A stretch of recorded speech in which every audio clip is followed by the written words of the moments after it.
Bonjour à tous et bienvenue dans ce nouveau podcast Made in Batman Legends, un Bat Reviews consacré aujourd'hui à nos lectures double mois, nos lectures de juillet et d'août, lecture de l'été paru chez Urban Comics, nos Bat lectures, une team au complet pour ce podcast. Bravo les amis, c'est la première fois je crois que ça arrive, on est vraiment au complet et vous allez le voir, il y a même le rookie de l'équipe, le nouveau. Il est tout frais, il est tout beau et ça va pas durer longtemps.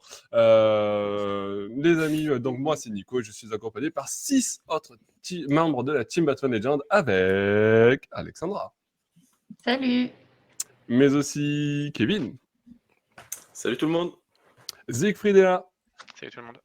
Bruno également, Hello. et Benoît, Salut.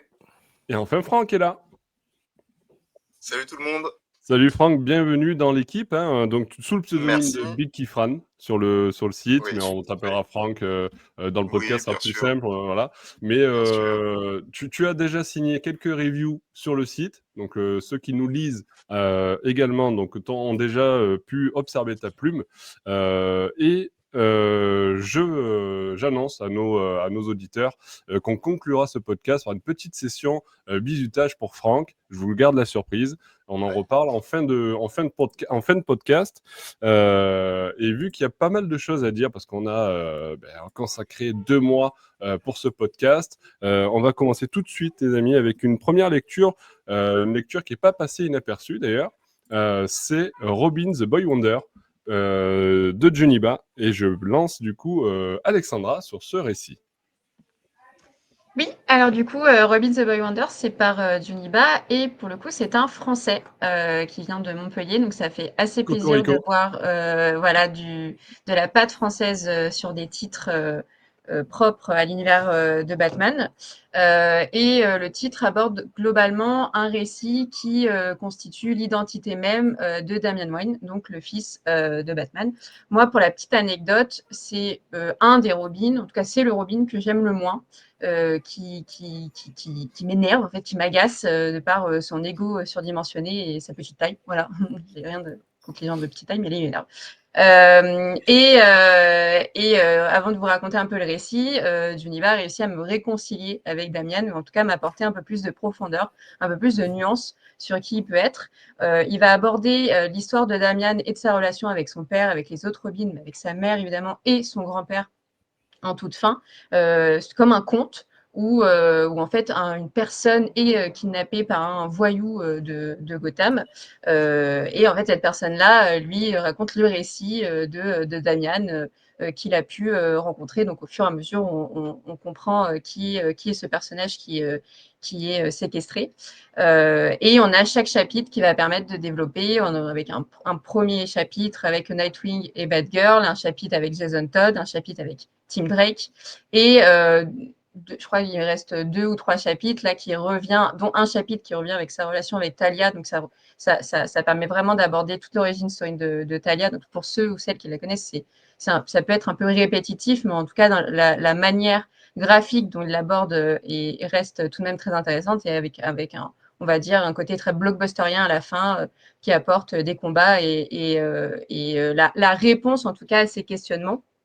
Et donc, en effet, il y a beaucoup de questionnements, il y a beaucoup d'interrogations sur qui est Damian, comment il se construit en tant que Robin, en tant que fils de Batman, en tant que fils de Talia, et en tant que petit-fils de Ra's al Ghul, où là, Ra's al Ghul a aussi une belle part, et où on comprend aussi un petit peu les complications que peut avoir Robin. Et en plus de ça, donc ça, c'est propre à Juniba qui s'est peu illustré encore en France, mais qui fait beaucoup d'indés, qui avait fait notamment en France l'histoire du Capitaine Nemo. Je ne sais plus chez qui, mais voilà, c'est très très bien. Et Juniba est très politisé.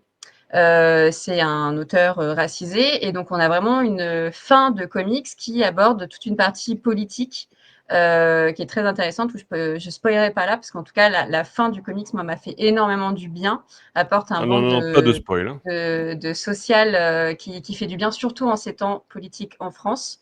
Et oui, c'est un énorme coup de cœur parce que je le trouve énormément accessible pour des personnes néophytes qui connaîtraient très peu l'univers de Batman et des Robins. C'est assez clair, on revient, voilà, qui est Nightwing, Évidemment, le passage désastreux de Jason Todd avec le Joker. Et en même temps, pour ceux et celles qui connaissent, après, vous me direz votre avis, j'ai l'impression d'avoir appris de nouvelles choses, en tout cas d'avoir mieux perçu qui est Damian, de l'avoir vu un peu plus écorché, un peu plus faible, contrario d'autres récits qui me dépeignent à chaque fois comme le gosse insupportable qui peut être. Et donc, j'ai été beaucoup émue par ça et par la touche voilà, très politique, si je peux dire, de la fin. Et c'est très, très beau. Il y a un côté très cartoon, côté très Teen Titan dans le graphisme de très abordable, de très rond, très dynamique, qui permettent vraiment de passer une lecture très appréciable. Donc, j'ai beaucoup aimé. Ouais, et les autres, vous avez beaucoup aimé cette lecture aussi, pour ceux qui l'ont lu? C'était ce mois de juillet, ça, je crois, hein? Oui, Ouais. c'était début juillet. Ouais. Ouais. Oui, alors, moi je l'ai lu et je rejoins complètement Alexandra. Ça a été une très bonne surprise. Moi je suis peut-être moins braqué sur le personnage de Damian que j'aime bien globalement. Mais c'est vrai que là, il est vraiment montré sous un abord assez différent, plus complexe, plus ouvert. Et franchement, effectivement, le récit est construit de façon assez intelligente, même s'il est morcelé avec plusieurs sous-histoires, sous-intrigues, mais c'est très bien construit et c'est vrai que la fin vaut vraiment le coup. Vraiment, vraiment. C'est une lecture que je conseille. Le graphisme est simple, mais pas du tout simpliste. Les émotions sont parfaitement retranscrites. C'est vraiment une super lecture.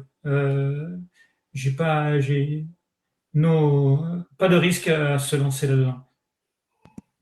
Je prépare, hein, je prépare. Siegfried, qu'as-tu pensé?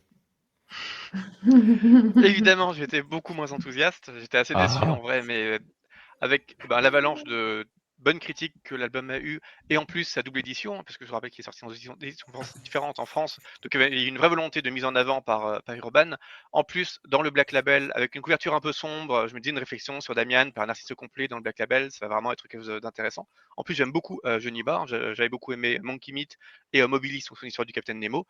Son trait rappelle le trait de Bruno, aussi qui est un autre dessinateur français, dont un avis Johnny Barr est clairement influencé, et qui est un de mes dessins préférés en France, donc c'est quelque chose que tu es plutôt enthousiaste de retrouver. Et effectivement, graphiquement, c'est assez chouette.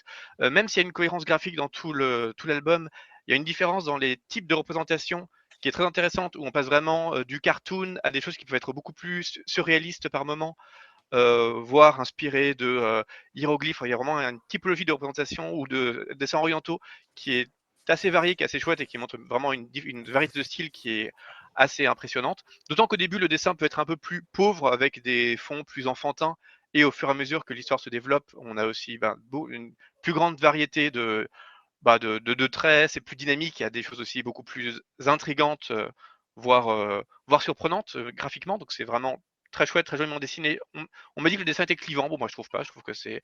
Mais effectivement, il peut faire un peu enfantin, pour un récit qu'on ne sait pas trop où cibler. Et là, ça va être mon problème, c'est qu'au début, j'ai eu l'impression d'être dans un Urban Kids qui m'a rappelé par exemple les contes de Gotham, parce que cette idée de dans chacun des 3 premiers fascicules, c'est ce que disait Alexandra, il rencontre un autre personnage de la Bat Family, et donc lui, il est mal dans sa peau, et l'autre personnage de la Bat Family l'aide à se sentir un peu mieux dans sa peau, et donc ça permet d'introduire Damian par rapport à Dick Barbara, puis par rapport à Jason, puis par rapport à Tim. Donc ça donne quelque chose de très enfantin, d'initiation au Batverse par Damian, qui est un petit enfant qui se cherche alors qu'il a un bon fond et qu'il a fait une bêtise. Et en tant que récit enfantin, bon, c'est tout à fait sympa. Et tout à coup, à partir de la moitié du récit, ça se développe, mais vraiment, ça prend une toute autre dimension, ça raconte vraiment tout à fait autre chose, avec un épisode de casse qui est plutôt chouette. C'est un personnage qu'on ne spoilera pas. Et tout à coup, ça devient un récit familial sur Damien. Donc, ça se tient, hein, que, évidemment, comme pour réfléchir à Damian, on l'aborde par tous les angles du Batverse, c'est normal qu'on l'aborde aussi par sa parentalité. Donc, c'est intéressant. Mais du coup, on s'oblige à nous raconter l'histoire de Talia, puis l'histoire de Ra's al Ghul. et ça fait beaucoup de sous-récits qui cassent complètement le rythme pour servir à la fois une grosse bataille, puis ça devient extrêmement verbeux. Tout à coup, tous les personnages parlent parce que comme c'est supposé être, tout à coup, on passe des contes de Gotham à une espèce de Batman égo de Damian. On essaie de réfléchir à ce qui fait l'essence de Damian, mais du coup, tous les personnages se sentent obligés de lui parler de ce qu'il est, et lui, il se sent obligé de monologuer pour expliquer quelle est son essence et ce qu'il est, et ça fait, ouais, ça rend ça bien plus confus, beaucoup moins dynamique, je trouve, paradoxalement, alors qu'il y a beaucoup de combats, mais à force on passe tout à coup au récit cadre, donc cet enfant qui raconte l'histoire de Damian, et on passe au flashback sur l'histoire de Ra's al Ghul, mais on voit Damian qui est en train de parcourir plusieurs environnements et de faire plusieurs batailles plus ou moins en même temps avec d'autres personnages. Tout à coup, ça devient très confus, et pour ce qui pouvait se présenter comme une espèce d'initiation au Bedverse par le regard par Damian, ou une session à Damian, devient tout à coup assez hermétique si vous ne connaissez pas un minimum ces personnages-là. Voilà, du coup, j'étais un peu surpris. Au début, je me disais, bon, ça n'aurait pas trahi l'essence d'un Urban Kids, par exemple. Bon, sauf qu'Urban Kids, c'est un label qui n'existe plus, mais le retrouver du coup en Black Label avec cette simplicité de conte qui se perd un peu, qui sait plus trop où se raconter, dont j'ai l'impression que parfois, à certains moments, elle mélange plusieurs idées de récits de l'auteur, comme s'il avait eu des idées de plusieurs nouvelles, et que finalement, il s'est dit, bon, je fais un récit Damian, je vais tout imbriquer, et ça s'imbrique pas toujours très bien. Voilà, du coup, j'ai été un peu moins convaincu par cette espèce d'hétérogénéité de l'approche qui m'a moins parlé. Ce que je trouve dommage, encore une fois, parce que moi, c'est vraiment quelque chose que je m'attendais à vraiment adorer. Et de même, j'ai été assez sensible à cette portée politique à la toute fin, mais bon, ça m'a aussi dérangé parce que ça survient vraiment complètement comme une fleur, c'est-à-dire que pendant 99% du récit, c'est relativement apolitique, hein, c'est bon, qui est Damian, l'essence de Damian, les relations de Damian, et tout à coup, on a une planche qui tient un discours qui est vraiment très engagé à gauche. Vraiment avec l'associatif pour régler les failles du système absurde qui nous sert qui nous sert de système, enfin qui nous sert de société, pardon. Donc c'est vraiment un propos lié, enfin qu'on a avec islamo-wokiste, enfin tout ce qu'on veut, mais qui tient en une page politique en conclusion, alors que tout le reste n'a absolument rien de politique. Et bon, moi je trouve ça extrêmement maladroit, parce que s'il avait voulu faire infuser ses idées, il fallait les faire infuser dans le récit et pas juste en une page hyper explicite où c'est pratiquement l'auteur qui parle au lectorat. Je trouve ça vraiment extrêmement peu fin comme manière de faire les choses. Et même si je trouve ça chouette de se servir de Batman comme tribune pour des idées, d'autant que c'est des idées qui pourraient être cohérentes avec ce qu'on peut dire par ces personnages-là, là je trouve que c'est fait d'une façon tellement artificielle que ça rejoint mon impression d'artifice dans cette succession et cette hybridation de récits qui, à mon avis, ne fonctionne pas et ne parvient pas à produire l'homogénéité désirée. Et c'est dommage parce qu'il y avait beaucoup de choses que j'aurais voulu adorer. Ok. Pardon, je peux Oui. répondre? Ouais, bien sûr. Je te voyais lever le bras, mais comme le micro était coupé, Oui. je savais pas trop Oui, si pardon, parce que je c'était respirais pour te fort. gratter ou Oh pour waouh, mais donner toi, la mais parole. t'as décidé Ouais, mais d'être chiant je sais pas. Vas-y, Sur la partie politique, je suis assez d'accord avec toi, mais je pense aussi qu'il a été quand même bridé, parce que comme je disais, c'est quand même un auteur qui est assez politisé dans ses autres titres, et à mon avis, je trouve ça déjà, même si je sais que c'est assez pessimiste et défaitiste de ma part, mais je trouve ça déjà fou dans un comics comme ça, d'avoir déjà une page politique dans un temps où quand même certains comics sont complètement désuets de tout ça, enfin on n'y retrouve plus quoi. Que ce soit avec des World Finesse ou autre chose, hein, c'est pas bien pour ça que j'ai lâché la série. Donc même si ça peut-être vient de nulle part, je trouve que ça pour moi c'est rentrer dans le récit dans le sens où il apprend qui il est. Ça peut être un peu longuet, ça peut être un peu kids. Et justement, une fois qu'il a appris qui il était, il décide de devenir le Robin qu'il souhaite être et non pas un autre Batman et non pas voilà une sorte de sous-Batman, donc va partir sur un truc un peu associatif. Et sur ce que tu disais sur les 3 chapitres qui sont un peu kids avec Nightwing, etc. Sur le chapitre avec Jason Todd, je trouve que c'est celui qui est le plus dur et qui n'est pas du tout kids. Il y a quand même des planches assez folles où on le voit avec des cicatrices, où on comprend toute sa peine. On le voit quand même logé dans un débarras, enfin dans un immeuble. Donc tu vois qu'il n'a pas les moyens, etc. Tu comprends que l'immeuble il est désaffecté, et qu'il est seul en fait. Et je sais pas, c'est peut-être parce que j'ai la larme facile, mais du coup, je l'ai trouvé hyper dur. Alors, il peut peut-être avoir 2 sens de lecture où tu as le côté très enfantin, parce que du coup, il reprend quand même un aspect conte. Mais pour le coup, celui-ci, je le trouve pas trop kids. Voilà. Des Kids, quand même au bon sens du terme. Hein. Pour moi, ça serait du très Oui, bon oui, Kids. oui. Comme dans Urban Kids, on a eu des récits qui étaient relativement mûrs et qui prennent pas les enfants pour des imbéciles. Et c'est une des raisons pour lesquelles moi j'aime beaucoup le label Urban Kids. Donc c'était pas du tout un reproche. Et Ouais. moi, je trouve que cette dureté pouvait s'inscrire dans un récit Kids et la manière en tout cas de raconter, en passant en plus par un truchement de la fable qui à mon avis marche pas du tout, parce qu'à chaque fois, cette espèce d'enfant commence à raconter. Et c'est une fois un prince qui est Damian et commence à avoir un récit de fable. Et en fait, on se rend compte que elle a vite abandonné ce récit-là pour juste raconter l'histoire parce que c'est intenable en fait. On comprend avec les 25 personnages qu'il y a, on parvient plus à passer par ce truchement de la fable. Mais enfin, voilà. Mm. Moi, je trouve que Ok. ça m'a donné cette impression-là. Oui, Benoît, vas-y. Eh ben, moi, je suis passé totalement à côté du récit. Ah, tu l'as pas lu, c'est ça? Si. Non, je suis passé à côté Il dans la avait- il avait librairie, le- mais Et il est passé comme ça. Il est passé Ouais, comme ça dans la librairie, mais il l'a pas vu. À côté du livre. non, mais je l'ai lu au mois de juillet quand c'est sorti et je l'ai lu une fois, ça m'a, je sais pas, j'étais vraiment pas dedans, ça m'a pas. J'ai eu l'impression de regarder. Alors, je sais plus si c'est tiré d'un comics ou si c'est. Non, je crois que c'était un animé où ils avaient fait des récits de Batman vus par des enfants. C'est tiré aussi d'un comics où c'est des récits de Batman mais tirés par des Gotham Knights criminels. ou un truc comme ça, là, non? Voilà, c'est ça. Et j'ai eu l'impression en fait de voir un peu ce genre de truc, mais avec les Robins. Du coup, j'ai pas trouvé. Voilà, je suis passé à côté pour le coup. Ouais, ça t'a pas plu. Par contre, je sais pas qui c'est qui a loupé la Il y en a- serviette, il y en a un mais qui qui a pas a- mis il la a serviette, plus de mais ça serviette, il donc, va se faire pourrir. Je suis désolé de vous le dire, mais il va se faire allumer. Il y en a un qui a passé un mauvais sale quart d'heure. Il n'y a personne qui parle, c'est gênant. Kevin, moi j'essaie de sauver le truc. Maintenant, je allez, passe. Kevin, tu l'as lu, Boy Wonder? Oui, moi je l'ai lu. Moi je rejoins à 100% Alexandra. Je suis du même avis qu'elle. J'ai beaucoup aimé le chapitre 2 avec Redwood dedans. Contrairement à ce qu'on peut lire maintenant avec Redwood, c'est une catastrophe. Donc là, le voir dans un chapitre complet comme ça, avec enfin, je trouvais que l'histoire était plutôt pas mal avec lui. Moi aussi, ça m'a réconcilié un peu avec Damian. Je trouvais qu'il était beaucoup plus agréable à lire, moins énervant en tout cas.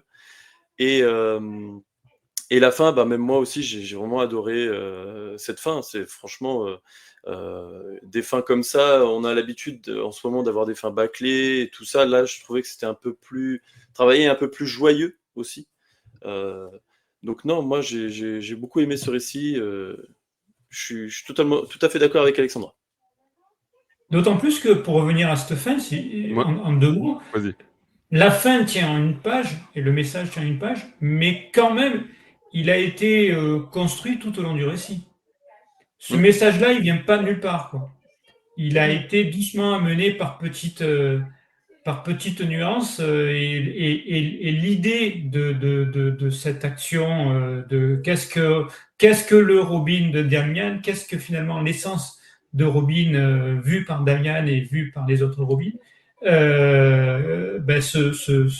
Cette fin-là, elle est construite. Et c'est vrai, c'est rare hein, comme Elle est réfléchie.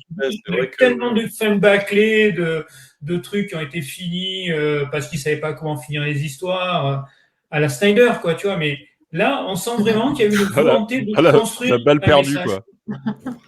Le pic. Elle n'est pas si perdue que ça. Hein. C'est Franck, on t'a pas entendu. Je sais que tu as fait la review sur le site de Robin the Boy Wonder. Oui. Mais si tu veux donner ton avis aussi ou compléter certains propos, n'hésite Alors pas. moi, ça a été. Prends ta place. Ouais. Alors moi, ça a été une belle découverte hein, au niveau du dessin.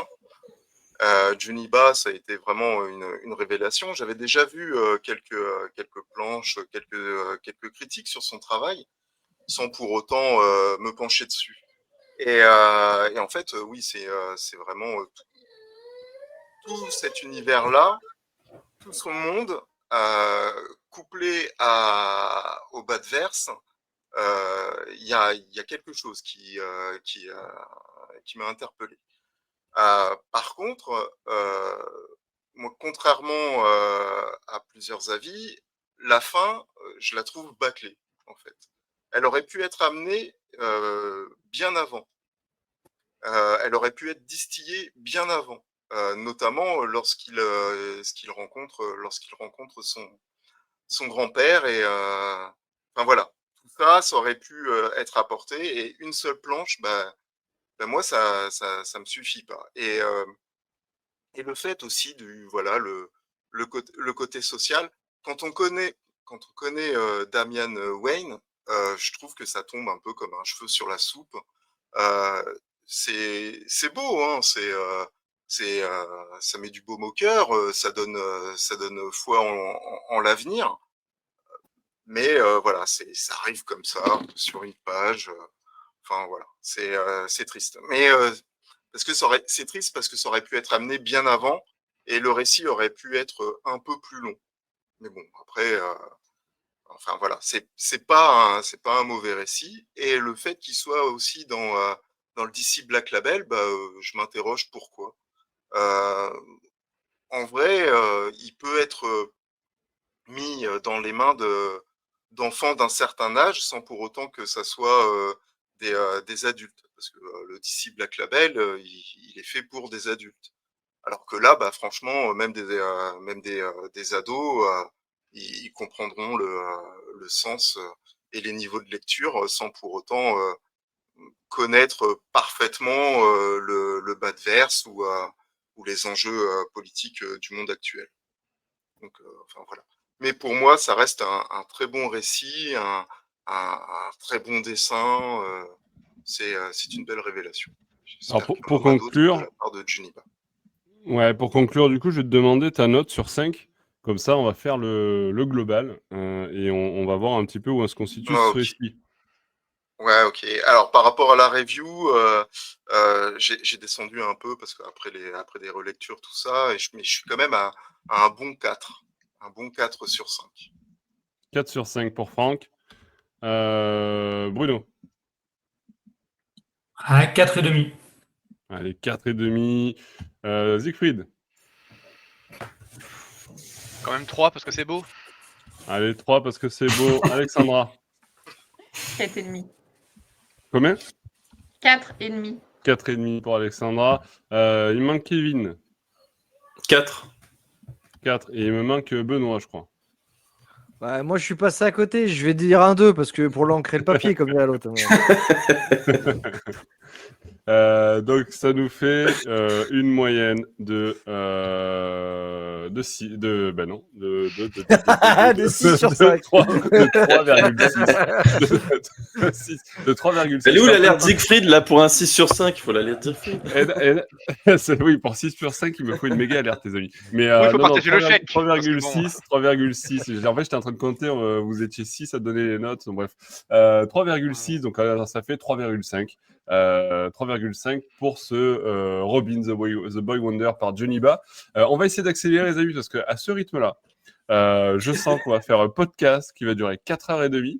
Je vous propose d'enchaîner avec une autre lecture, cette fois plus de Robin. On parle de Batman. C'est une lecture, je sens, qui va créer la crispation chez certains. Allez, je me casse. Et je vais Ça va parler, voilà. là.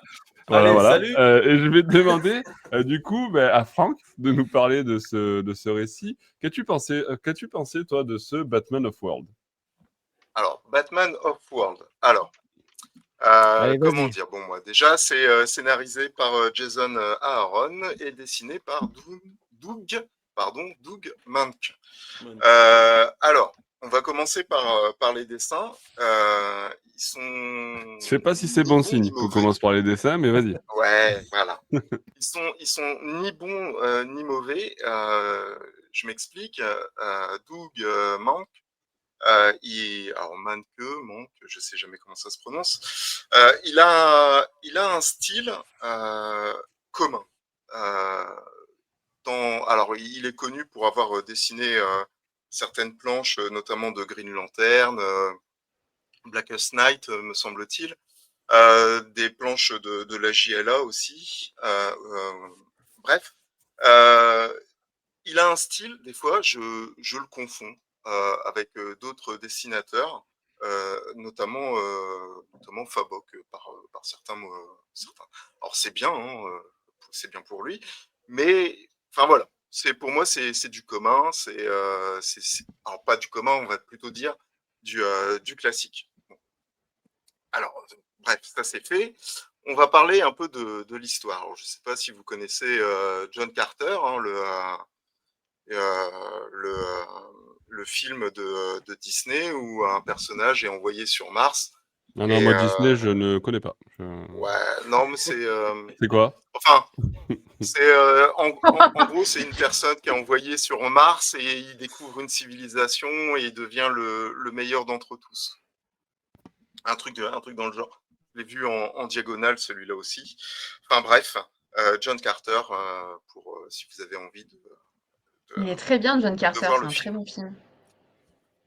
Malheureusement, je suis passé à côté, comme certains sont passés à côté de The Lui, Boat. c'était chez Vidéo Future. Et il est à, passé et à à la côté comme base, ça. c'était un Il a fait- roman il a du fait un créateur de bide Tarzan. Ouais. Oui, c'était un roman du créateur de Conan, c'est ça? De Tarzan. Non, Ouais. de Tarzan, pardon. Mais c'est ce autant film-là pour qui a moi. fait un bide, Bref. non? Oui, il C'est a ce fait un bide, film-là mais je qui a pense fait qu'il un n'est bide, pas... qui a fait un bide, ouais. Il est pas sorti au bon moment. Il serait sorti, Ouais. il est pas, c'était pas dans le bon timing, mais il est vraiment chouette. Ouais. Oui, c'est Ouais, j'avais aimé exactement aussi. ce qu'on dit aussi pour les films de Joel Schumacher. Hein. C'est pas sorti au bon moment, Non, alors non, que non. c'est un réalisateur de génie. Enfin, bref, on va pas polémiquer sur la chose. Hein. On peut virer quelqu'un on va reprendre d'une sur- association? On peut révoquer. On peut D'accord. Et un révoquer. règlement intérieur, je crois, avec une clause sur L'AG se passera en janvier. Oui, Et ce qui se passera à c'est- l'AG restera à l'AG. d'accord. Moi, Ok, bon, bah après, j'étais content de tu as le vous droit d'avoir connaître. tes avis, hein, Franck, Oui, et tout à ça fait, te oui, regarde. bien Voilà. sûr. Oui, oui, oui. Et de pas en parler aussi, tu vois. Ouais, bon, alors on va parler de Batman of World. Donc Batman se retrouve dans l'espace, prisonnier d'une corporation, et en fait, on se rend compte qu'il n'est pas là par hasard. Hein, c'est pas un enlèvement à la mode X-Files. C'est vraiment, il l'a voulu. Parce qu'il a subi une défaite et il s'est rendu compte que suite à cette défaite, Gotham et le monde couraient à sa perte. Donc du coup, il a décidé de partir dans l'espace, combattre les extraterrestres avec la seule force de ses poings. Dit comme ça peut prêter à Ouais, sourire. dit comme ça, moi je l'ai pas encore lu, mais ça me donne pas hyper envie. Je... Tu le vends Eh mal. bien, pas il a contre pas toi, reçu son mais chèque. ce Ah, genre mais il a de pas récit, reçu son chèque. je le vends. c'est pas Je contre toi, le- mais ce je genre le de vends récit, mal c'est pas parce que- c'est pas ma cam, quoi. Eh ben, c'est pas la mienne non plus. Il y a des bonnes choses.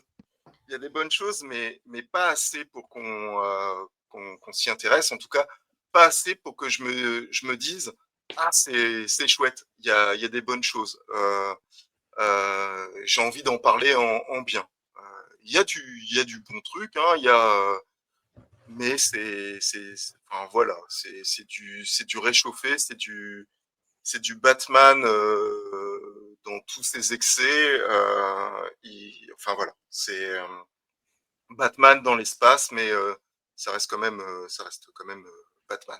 Il pourrait à la limite tracter des galaxies qu'on le croirait. Quoi. Donc voilà.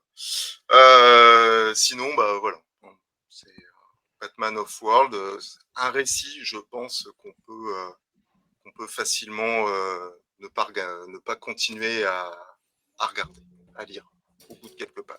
J'ai l'impression que je vais pas sonner l'alerte Siegfried là, mais je vais quand même demander au cas où. Siegfried, t'as aimé toi ce Batman of World? Pour moi, c'est le meilleur des récits contemporains qu'on aborde ce soir. Évidemment, Attends, moi, c'est- non, c'est pas... Normalement, t'es pas concerné pour ça Comparé ce soir. à toi. World Finest, tome 6, il est mais largement en dessous. World Finest tome 6, c'est le meilleur des récits actuels qu'on peut avoir. À un moment donné, il faut être... tu as le droit d'avoir aucun goût, Alors, c'est ton droit, mais... On en parle après. On en parle après de World Finest. D'ailleurs, je crois que c'est le prochain récit à être évoqué. Et effectivement, il faudrait que tu nous détailles pourquoi tu penses Tu ça. te cherches, je pense. C'est pas Oui, en comics. je suis curieux aussi de voir pourquoi ça serait un chef-d'œuvre alors que c'est vraiment une bouse infâme, mais on attendra Non, mais ton Franck, il veut argumentation avec partir. beaucoup de curiosité. Déjà, donc Batman of World. Alors moi, étonnamment, après, évidemment, hein, si personne n'a aimé, c'est que moi j'aime, on s'en doutait un peu. C'est vrai que ça commence par une espèce de délire à la Scott Snyder, bon, Batman dans l'espace qui combat des extraterrestres, ça a l'air d'un délire régressif sans aucun intérêt. En plus dessiné par Doug Mahnke, qui est un dessinateur qui est, je suis totalement d'accord, il a exactement la patte comics. C'est-à-dire qu'on le distingue pas de plein d'autres artistes comics, par contre, il est vraiment dans les artistes compétents, mais un peu anonymes.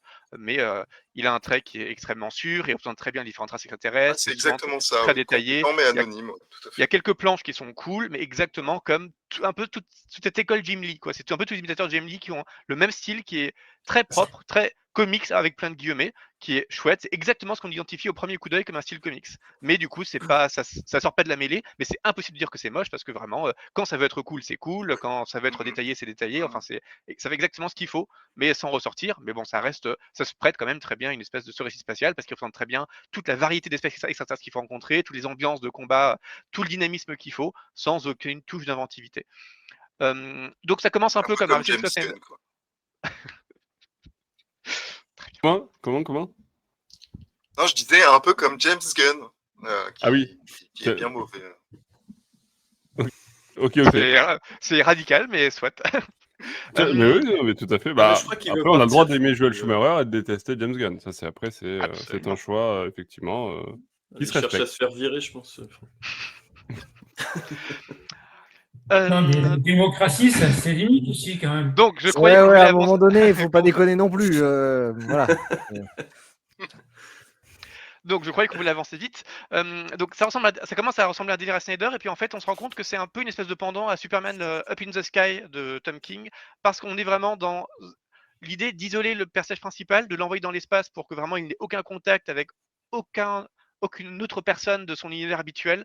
On l'isole vraiment de tout pour poser une vraie réflexion sur le personnage. Et c'est un récit qui est paradoxalement, alors que Batman c'est quand même quelqu'un de très un super-héros très urbain et qui normalement n'est pas en mesure de combattre ces extraterrestres, n'a rien à faire dans l'espace. Enfin, c'est complètement décalé à pas mal de niveaux, et c'est en même temps un récit qui est complètement Batman. Batman, il est lui-même à 100%. D'ailleurs, voilà, c'est ce qu'on disait. Il se rend dans l'espace parce qu'en fait, il rencontre un extraterrestre dans les rues de Gotham, extraterrestre qui aide des criminels et qu'il ne parvient pas à battre. Et quand il parvient à comprendre de quelle galaxie cet extraterrestre vient, et il se dit, bon, je vais aller dans cette galaxie, et je vais affronter des extraterrestres de cette race-là pour apprendre comment les battre, et une fois que je serai de retour à Gotham, je serai plus performant, parce que je pourrai débarrasser Gotham de cette menace. Donc c'est quelque chose qui est complètement Batman, cette idée de se sacrifier complètement, courir le risque d'aller à plusieurs années-lumière uniquement pour apprendre à combattre une race extraterrestre pour sauver Gotham. Et donc, faire un récit à la fois complètement space opéra et complètement Gotham, c'est un défi qui est quand même pas si évident que ça, et je trouve que Batman of World le relève très bien. On l'isole vraiment dans cet espace, mais pour renouer, pour tenir un discours qui est vraiment très pur sur Batman.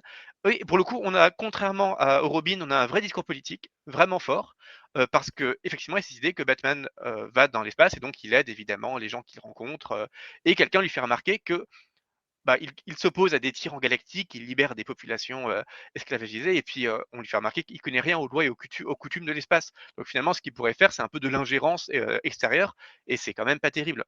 Réflexion assez fine, hein, assez inhabituelle, je trouve, dans des comics. Et lui répond, là j'ai une citation, c'est vrai, je ne sais rien de ce monde, mais je ne suis pas là pour imposer les lois et les coutumes de mon monde. Il y a des choses universelles, et si je ne m'y oppose pas, je ne suis plus digne d'être Batman. Je trouve ça à la fois très beau, c'est une vraie leçon politique, y compris pour les politiciens qui font beaucoup d'ingérence géopolitique dans la société contemporaine, et je trouve ça étonnant que pour un récit qui est aussi régressif, parce que c'est un récit régressif, hein, c'est Batman qui tape sur la gueule d'extraterrestres et qui apprend à mieux leur taper sur la gueule. Enfin, c'est vraiment le Batman dans toute sa régressivité, et en même temps Batman dans toute sa pureté. Et on livre ce discours politique, et c'est totalement cohérent quand même avec tout ce que fait Batman dans tout le récit. Pour le coup, le récit porte aussi ce discours-là, contrairement à la page politique isolée, soudaine, hors contexte du Robin. Donc c'est basique, mais c'est complètement enthousiasmant. Quand on aime Batman, quand on aime le Batman combattant, le Batman pur, le Batman qui se sacrifie pour les autres, le Batman qui peut aller à l'autre bout de l'espace uniquement pour savoir comment mieux aider Gotham, je vois mal comment on peut ne pas être au moins enthousiasmé par ce Batman of World. Et on retrouve ses valeurs, on trouve ses traumas, on trouve ses excès, on trouve aussi les ridicules de Batman, les ridicules inhérents à son personnage qu'on n'a pas besoin de grossir pour les ressentir. Tout ça pour un récit qui est à la fois sérieux et décalé, et qui se lit vraiment très bien, et qui fait le personnage. Enfin, pour le coup, ça aurait été. Pour le coup, je ne comprends pas qu'il ne soit pas dans le Black Label, parce qu'il aurait mérité une mise en avant dans un label indépendant, bien plus, je trouve, que le Robin. Ok. Ah oui, là, complètement, oui. Moi, je voudrais juste faire un Vas-y. petit aparté. C'est par exemple, il y a des choses dans ce Batman of World. Par exemple, là, je vais faire un petit spoil, mais c'est rien du tout. C'est une goutte d'eau dans les 170 pages. Euh, il arrive sur une planète. La planète, elle est décimée à cause de quelques monstres. Il arrive, il va dans une grotte et il dit non, mais moi j'ai déjà vu ça, je connais. Il y va, boum, et il met la misère au chef des monstres, au chef des loups. En fait, c'est des sortes de loups. Et j'ai trouvé ça tellement télescopé que en fait, je crois que c'est à partir de ce moment-là où je me suis dit ça sert à rien de continuer. Et le reste, je pense que voilà, ça aurait mérité ce passage-là. Il aurait mérité peut-être 2 ou 3 pages de plus plutôt qu'un encart vite fait. Et c'est tout ce côté-là justement où c'est du Batman, tous les travers du personnage, on n'a pas besoin d'en rajouter. Peut-être que ça aurait justement été le contraire, on aurait aimé, enfin, en tout cas moi j'aurais aimé rajouter sur ces travers. Et c'est dommage. Ok, ouais. Pardon, c'est qui prenait la parole? Il y a trop de monde. Kevin, je sais plus, tu l'as lu toi? Non, je l'ai pas lu, mais je peux dire pourquoi je l'ai pas lu, parce que moi, quand vous mettez Batman Vas-y. dans l'espace, quand vous mettez Batman dans l'espace, vous m'avez perdu. Donc c'est pour ça que je l'ai pas lu. Non, ça m'a pas du tout intéressé, vraiment pas. Ok. Je sais plus, qui l'avait lu ce récit? Benoît.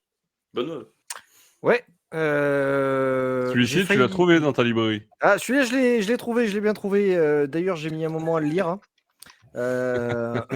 J'avoue que ça m'a pris plusieurs fois pour le lire, hein, quand même, hein.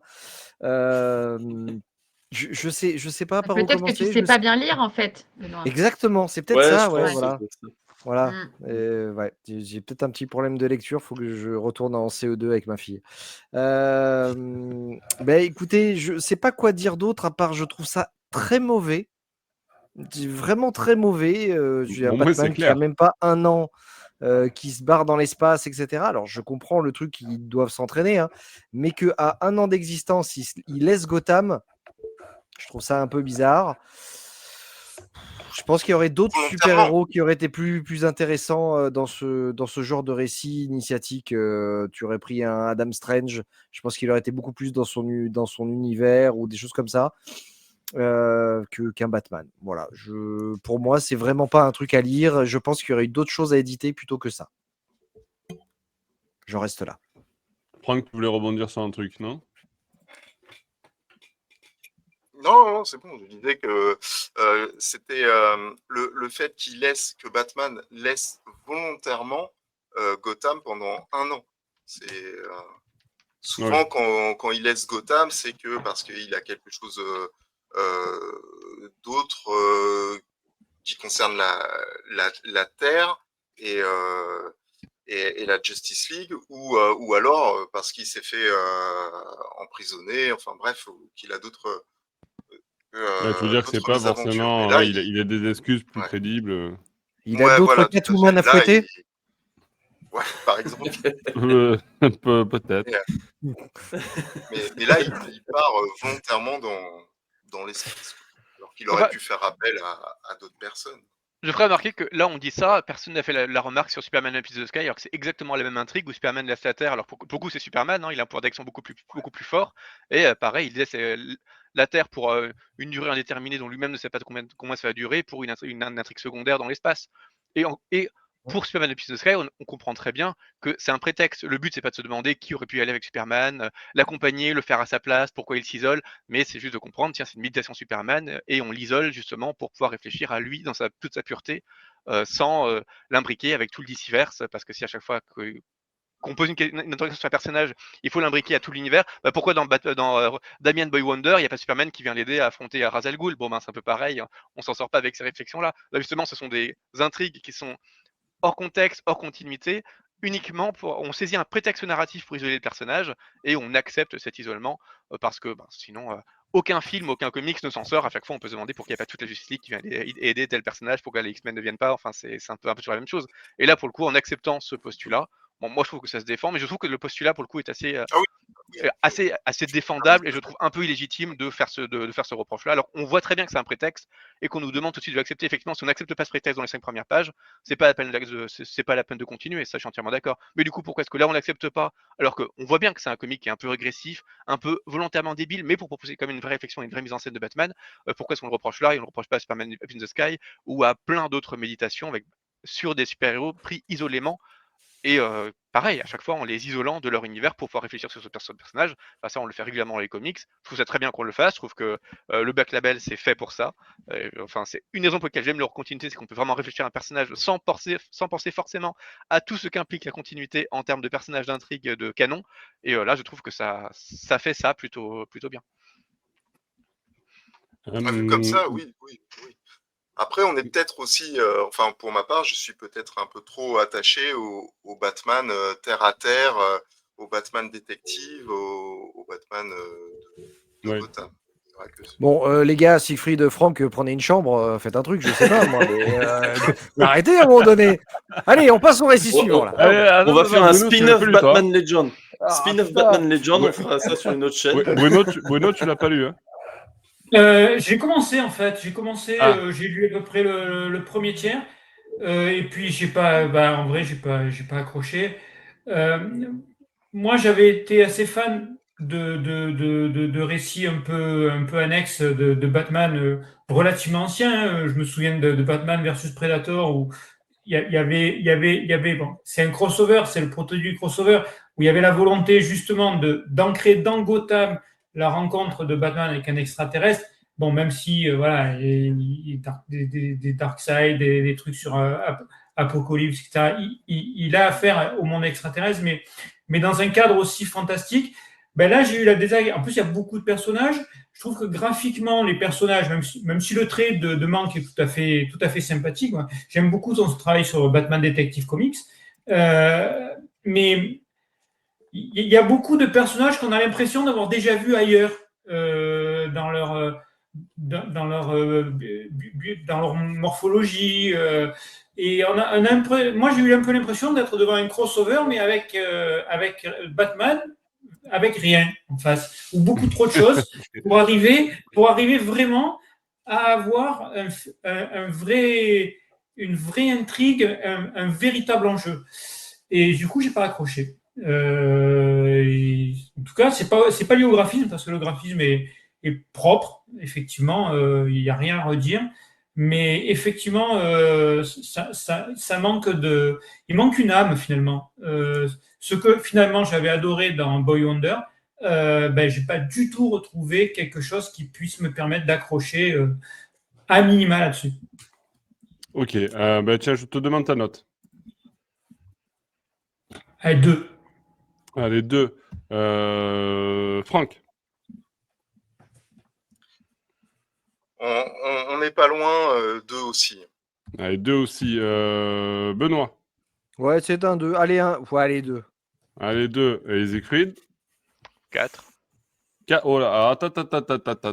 Oh, ça change tout. Ça change tout. Non, parce que c'est pas une alerte. Si Siegfried met 4, je suis obligé. C'est un contrat. Non, Je suis obligé de. 4 sur 5. Là, il faut que ce soit un 5. Depuis quand on n'a pas eu cette. On n'a pas eu 4 sur 5 de Il est très généreux sur là, je suis d'accord. Non, Nico, sur plein d'autres trucs, je veux bien, mais pas sur Offworld. Pas déconner. Ouais, Offworld, je suis d'accord aussi. Faut pas. Non, mais quand même, on a eu 4 sur 5 de Siegfried. Non, je suis obligé. Faut pas mettre une alerte sur un truc quand il dit que c'est quand même un récit débile. Non, mais attendez, ça faisait trop longtemps, ça me démange. On en est réduit à ça, t'as vu ça? À avoir des alerte sur des récits pourris comme ça. Donc, ça nous donne une moyenne, les amis, de 2,5. 2,5 sur 5, donc à peine la moyenne. À peine la moyenne pour ce Batman of Force, qui est tout à fait honorable, la moyenne, c'est pas non plus catastrophique. Tout à l'heure, vous parliez, les amis, de Batman et de extraterrestres, la rencontre avec des extraterrestres. Eh bien, je vous propose tout de suite de parler de Batman et Superman. World's Finest, tome 6. Nico, Ouais, Dis-moi. Je vais y aller, moi. Ok, on te laisse. Oui, parce que vous entendre parler de trucs qui a l'air pas cool, ça n'a pas l'air cool. Ouf. Donc, Oh, arrête, ça a l'air super bien. En plus, Franck a dit que c'était le meilleur Il a dit que récit c'était qu'il avait super jamais bien, lu. Franck. Il va nous expliquer ça, là, Du maintenant. coup, Il a dit que c'était le il y a meilleur quand même récit des qu'il a trucs jamais bien. lu. Il y a quand même non, des trucs bien. mais ça va. Franchement, ça va. Mais c'est trop cool de vous voir. Mais je vais y aller. Je vais manger. Allez, bonne soirée, à Des bientôt. bisous. Salut. Bonne soirée. Bon appétit. Bonne soirée. Salut. Du coup, Batman Superman World's Finest tome 6, les amis. Cette série ne finit jamais. Je crois que ça ne finira jamais. Je donne la parole à Siegfried. Et ensuite, je serai très curieux d'entendre Franck, puisqu'il a déclaré tout à l'heure Batman Superman World's Finest tome 6 est le meilleur bouquin que je n'ai jamais lu. Donc, voilà, je te donnerai la parole tout à l'heure, Franck. Siegfried. Alors, déjà, j'étais très soulagé de découvrir qu'on avait été épargné depuis janvier. Bon, malheureusement, il faut y revenir, mais bon, on a eu plus de 6 mois sans World's Finest. C'était bien pour oublier à quel point c'était une catastrophe. Bon, ce tome-là, étrangement, n'est pas le plus catastrophique, même s'il y a des choses dedans qui sont qui sont absolument immondes. Notamment la première histoire. Au début, on se dit, bon, c'est pas mal, il y a un meurtre sur l'île d'Amazon. Et Wonder Woman fait donc appel au meilleur détective du monde, Batman, pour venir sur l'île, bien que les Amazones, évidemment, se méfient de la présence d'un homme sur leur île. Et Batman accompagne Superman, qui est un peu là pour faire de la figuration. Globalement, ça sera un des défauts de tout le volume, c'est que pour un truc qui s'appelle World's Finest, la plupart des récits mettent en avant soit Superman, soit Batman, mais pas vraiment une vraie alliance et synergie entre les deux, ce que je trouve un peu étrange. Enfin, que Mark Waid lui-même soit incapable d'écrire ce qui est le postulat comme de toute la série, ça m'a un peu surpris. Enfin soit. Et Batman résout l'énigme avec le lasso de vérité, donc on n'avait vraiment absolument pas besoin de lui. Tout le monde dit qu'il est trop intelligent alors qu'il n'a absolument rien fait, donc vraie médiocrité d'écriture. Et en plus, bon, pour un récit policier, donc meurtre sur Themyscira, on nous dit que on a interrogé toutes les Amazones, on sait exactement qui est sur l'île, donc on se dit bon bah le meurtrier est forcément sur l'île. Comment ça se fait elle est survécue au lasso de vérité, qu'est-ce qui se passe? C'est vraiment une formule classique de huis clos. Eh ben non, la personne qui a commis l'assassinat est extérieure aux Amazones. Donc, en plus, ça n'a aucun sens par rapport à tous les codes du récit policier. Donc c'est un abominable récit policier. C'est écrit et dessiné complètement par-dessus la jambe. C'est vraiment n'importe quoi et je comprends même pas C'est vrai comment que ils c'est font pas ça. Bon, pratique de dessiner par-dessus la jambe, les amis. ouais, absolument. Et encore, je pense que la Ouais. personne aurait fait mieux en dessinant par-dessus la jambe, mais là, en l'occurrence, elle a dessiné par-dessus la jambe et les yeux fermés. Enfin, vraiment, c'est une catastrophe.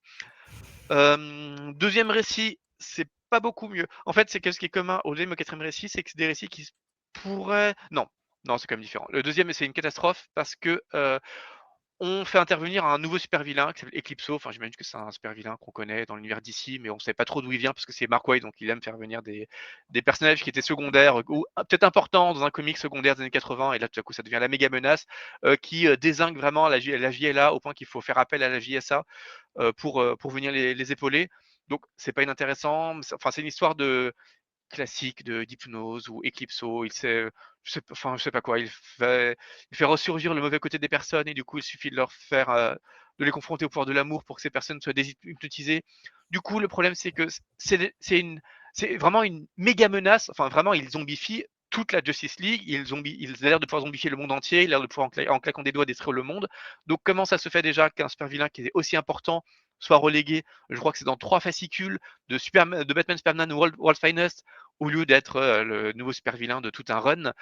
C'est enfin, pour moi, ça casse la crédibilité, mais c'est un des problèmes récurrents que j'ai avec les events DC Comics, c'est que comme il faut faire des gros events pour attirer les gens et que du coup tous les 6 mois il faut le nouvel event cosmique avec la nouvelle menace de la mort qui tue, qui peut dézinguer 25 univers parallèles en claquant des doigts, mais qui va quand même finir par être vaincu, bah, ça fait qu'on finit par se désintéresser complètement de ces enjeux parce qu'on n'y croit plus à force d'en faire trop. Et là, c'est l'exact c'est le parangon de ces excès-là, c'est qu'en 3 fascicules seulement, on a à nouveau une de ces menaces hyper cosmiques qui semble pouvoir dézinguer tout le monde en claquant des doigts et qui sera vaincu, on ne sait même pas trop comment, parce que sa victoire semblait complètement improbable tellement cette personne est forte.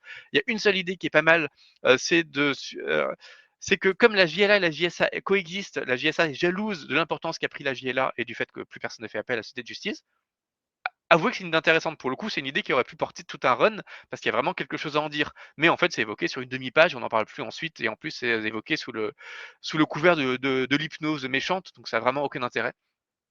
Et voilà, donc c'est une catastrophe. Et en plus, bon, ce super-vilain Eclipso, comme on ne connaît pas son background, on se soucie pas de nous le raconter, qu'on connaît pas non plus exactement l'étendue de ses pouvoirs, sur une planche, on peut nous dire que c'est le super-vilain le plus puissant de tous les temps, et sur la planche suivante, le faire battre comme une patate. On sait pas comment on n'a jamais dit quelles étaient ses limites, quelles étaient ses forces, d'où il vient, ce qu'il veut exactement. Bon, bah forcément, on peut nous raconter absolument ce qu'on veut et absolument n'importe quoi sur le personnage. On ne s'investit absolument pas dramatiquement dans ce récit. C'est n'importe quoi, c'est très mal raconté et je comprends pas comment Mark Waid peut écrire des choses. Vraiment, c'est d'une médiocrité scénaristique assez rare. Le troisième récit, c'est un récit totalement secondaire. Je crois que ça fait un seul fascicule avec de l'hypnose de personnes à l'asile d'Arkham. Et oui, c'est deux récits successifs sur l'hypnose. Je trouve que l'hypnose, c'est le truc qu'on devrait bannir de tous les récits de comics parce qu'il n'y a rien de pire que des gentils sont devenus méchants à cause de l'hypnose. Enfin, on l'a déjà vu des milliards de fois. Et si on ne sait pas l'aborder de façon originale et inventive ou comme un excellent récit avec une bonne écriture, pitié ne le faites pas. Et surtout pas dans deux récits successifs, preuve d'un manque d'imagination assez flagrant. Et le dernier, c'est sans doute le plus intéressant. Donc, c'est dessiné par Gutiérrez qui a remplacé Dan Mora sur ses World's Finest, qui imite un peu le style de Dan Mora et qui, en fait, sur certaines planches, et je trouve plutôt à la hauteur de Dan Mora. Et il y a des planches qui sont vraiment magnifiques dans ce récit, notamment dessiné donc par Gutiérrez, où Batman et Superman vont aider Arthur Curry, Aquaman, à gérer un problème dans les profondeurs de l'océan. Et donc, il y a pas mal d'idées intéressantes. Notamment, il y a toute la ville Poséinopolis qui reproche à Arthur Curry d'être un très mauvais roi parce qu'il n'arrête pas de combattre avec la JLA et qu'il n'est du coup pas assez un roi sous l'océan. Plutôt intéressant. Du coup, il y a une rivalité avec une cité voisine. Il y a des problèmes d'empoisonnement. Enfin, il y a un prétexte qui est un petit peu confus, mais qui, en termes de géopolitique pure des océans, est plutôt intéressante. Et du coup, évidemment, ces personnes voient d'un très mauvais œil l'arrivée des surfaciens que sont Batman et Superman. Et pareil, je trouve que c'est une bonne idée d'avoir ce racisme des personnes de sous la mer envers les personnes de la surface et qu'on insiste sur le fait que c'est vraiment deux mondes qui sont distincts et que pour un monde qui est sous l'eau, on ne peut voir que comme des perturbations les personnes qui sont au-dessus de l'eau et qui évidemment envoient leurs déchets ou détruisent les fonds marins. Il y a des bonnes idées à la fois écologiques et géopolitiques qui pourraient être pas mal, mais le problème c'est que il y a Mark Waid, il aime trop les bagarres. Il y a trop de thèmes intéressants. En plus, Superman retrouve, comment s'appelle, enfin la femme Triton qu'il aime, Lana Lar, enfin je connais plus exactement son nom là sur le moment, mais bref, donc on parle aussi de l'amour, mais cette personne-là qui aime toujours sans doute un peu Superman est remariée à un autre roi des mers, enfin. Et on a aussi l'homme fongionique. Enfin, il y a beaucoup trop d'intrigues, c'est beaucoup trop confus, et tout ça se résume en, je sais plus, 3 ou 4 fascicules. Et le problème, c'est que pour le coup, on sent que ça pourrait vraiment être intéressant en étant un arc à part entière, voire un run à part entière d'Aquaman, en s'étalant sur cette fascicule, en abordant vraiment chaque thème frontalement. Ça pourrait vraiment raconter quelque chose. Mais là, vous le voyez, enfin vous demandez sans doute là quand j'en ai parlé, mais que vient faire une interrogation de la royauté d'Aquaman dans un World's Finest, d'autant qu'une fois le problème direct résolu, on va sans doute jamais reparler d'Aquaman dans tout World's Finest. Donc en fait, on pose un vrai problème là, mais pour en fait l'évincer dès qu'on peut. Et ça, c'est absolument ridicule. Encore une fois, c'est d'une nullité d'écriture qui est terrible, mais d'autant plus terrible qu'il y a de vrais thèmes pour le coup. C'est vraiment bien dessiné.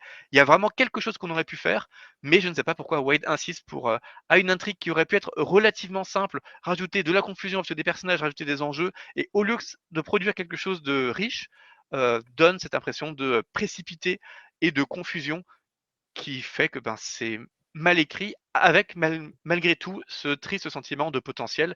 Mais Mark Waid, vu l'importance qu'il a, vu tout ce qu'il écrit, vu l'argent, à mon avis, qu'on lui donne, et vu son passif, on s'attend pas à ce qu'il manifeste du potentiel. On s'attend à ce qu'il réussisse. Et là, clairement, il n'y a pas du tout de maturité d'écriture dans les thèmes qu'il aborde ici. Et c'est vraiment dommage parce que c'est le seul récit pour lequel on sent quelque chose qui serait de l'ordre du gaspillage, là où le reste, c'est juste de la médiocrité. Mais gaspiller quand on a la notoriété de Waid, c'est de la médiocrité. Donc, World Finest 4, tome 6, c'est une catastrophe absolue. Même quand ça commence à être bien, ou même qu'il y a des choses qui sont chouettes, notamment dans le dessin ou dans les thèmes abordés, ça ne finit que par manifester la médiocrité que Wade atteint aujourd'hui, et c'est extrêmement triste.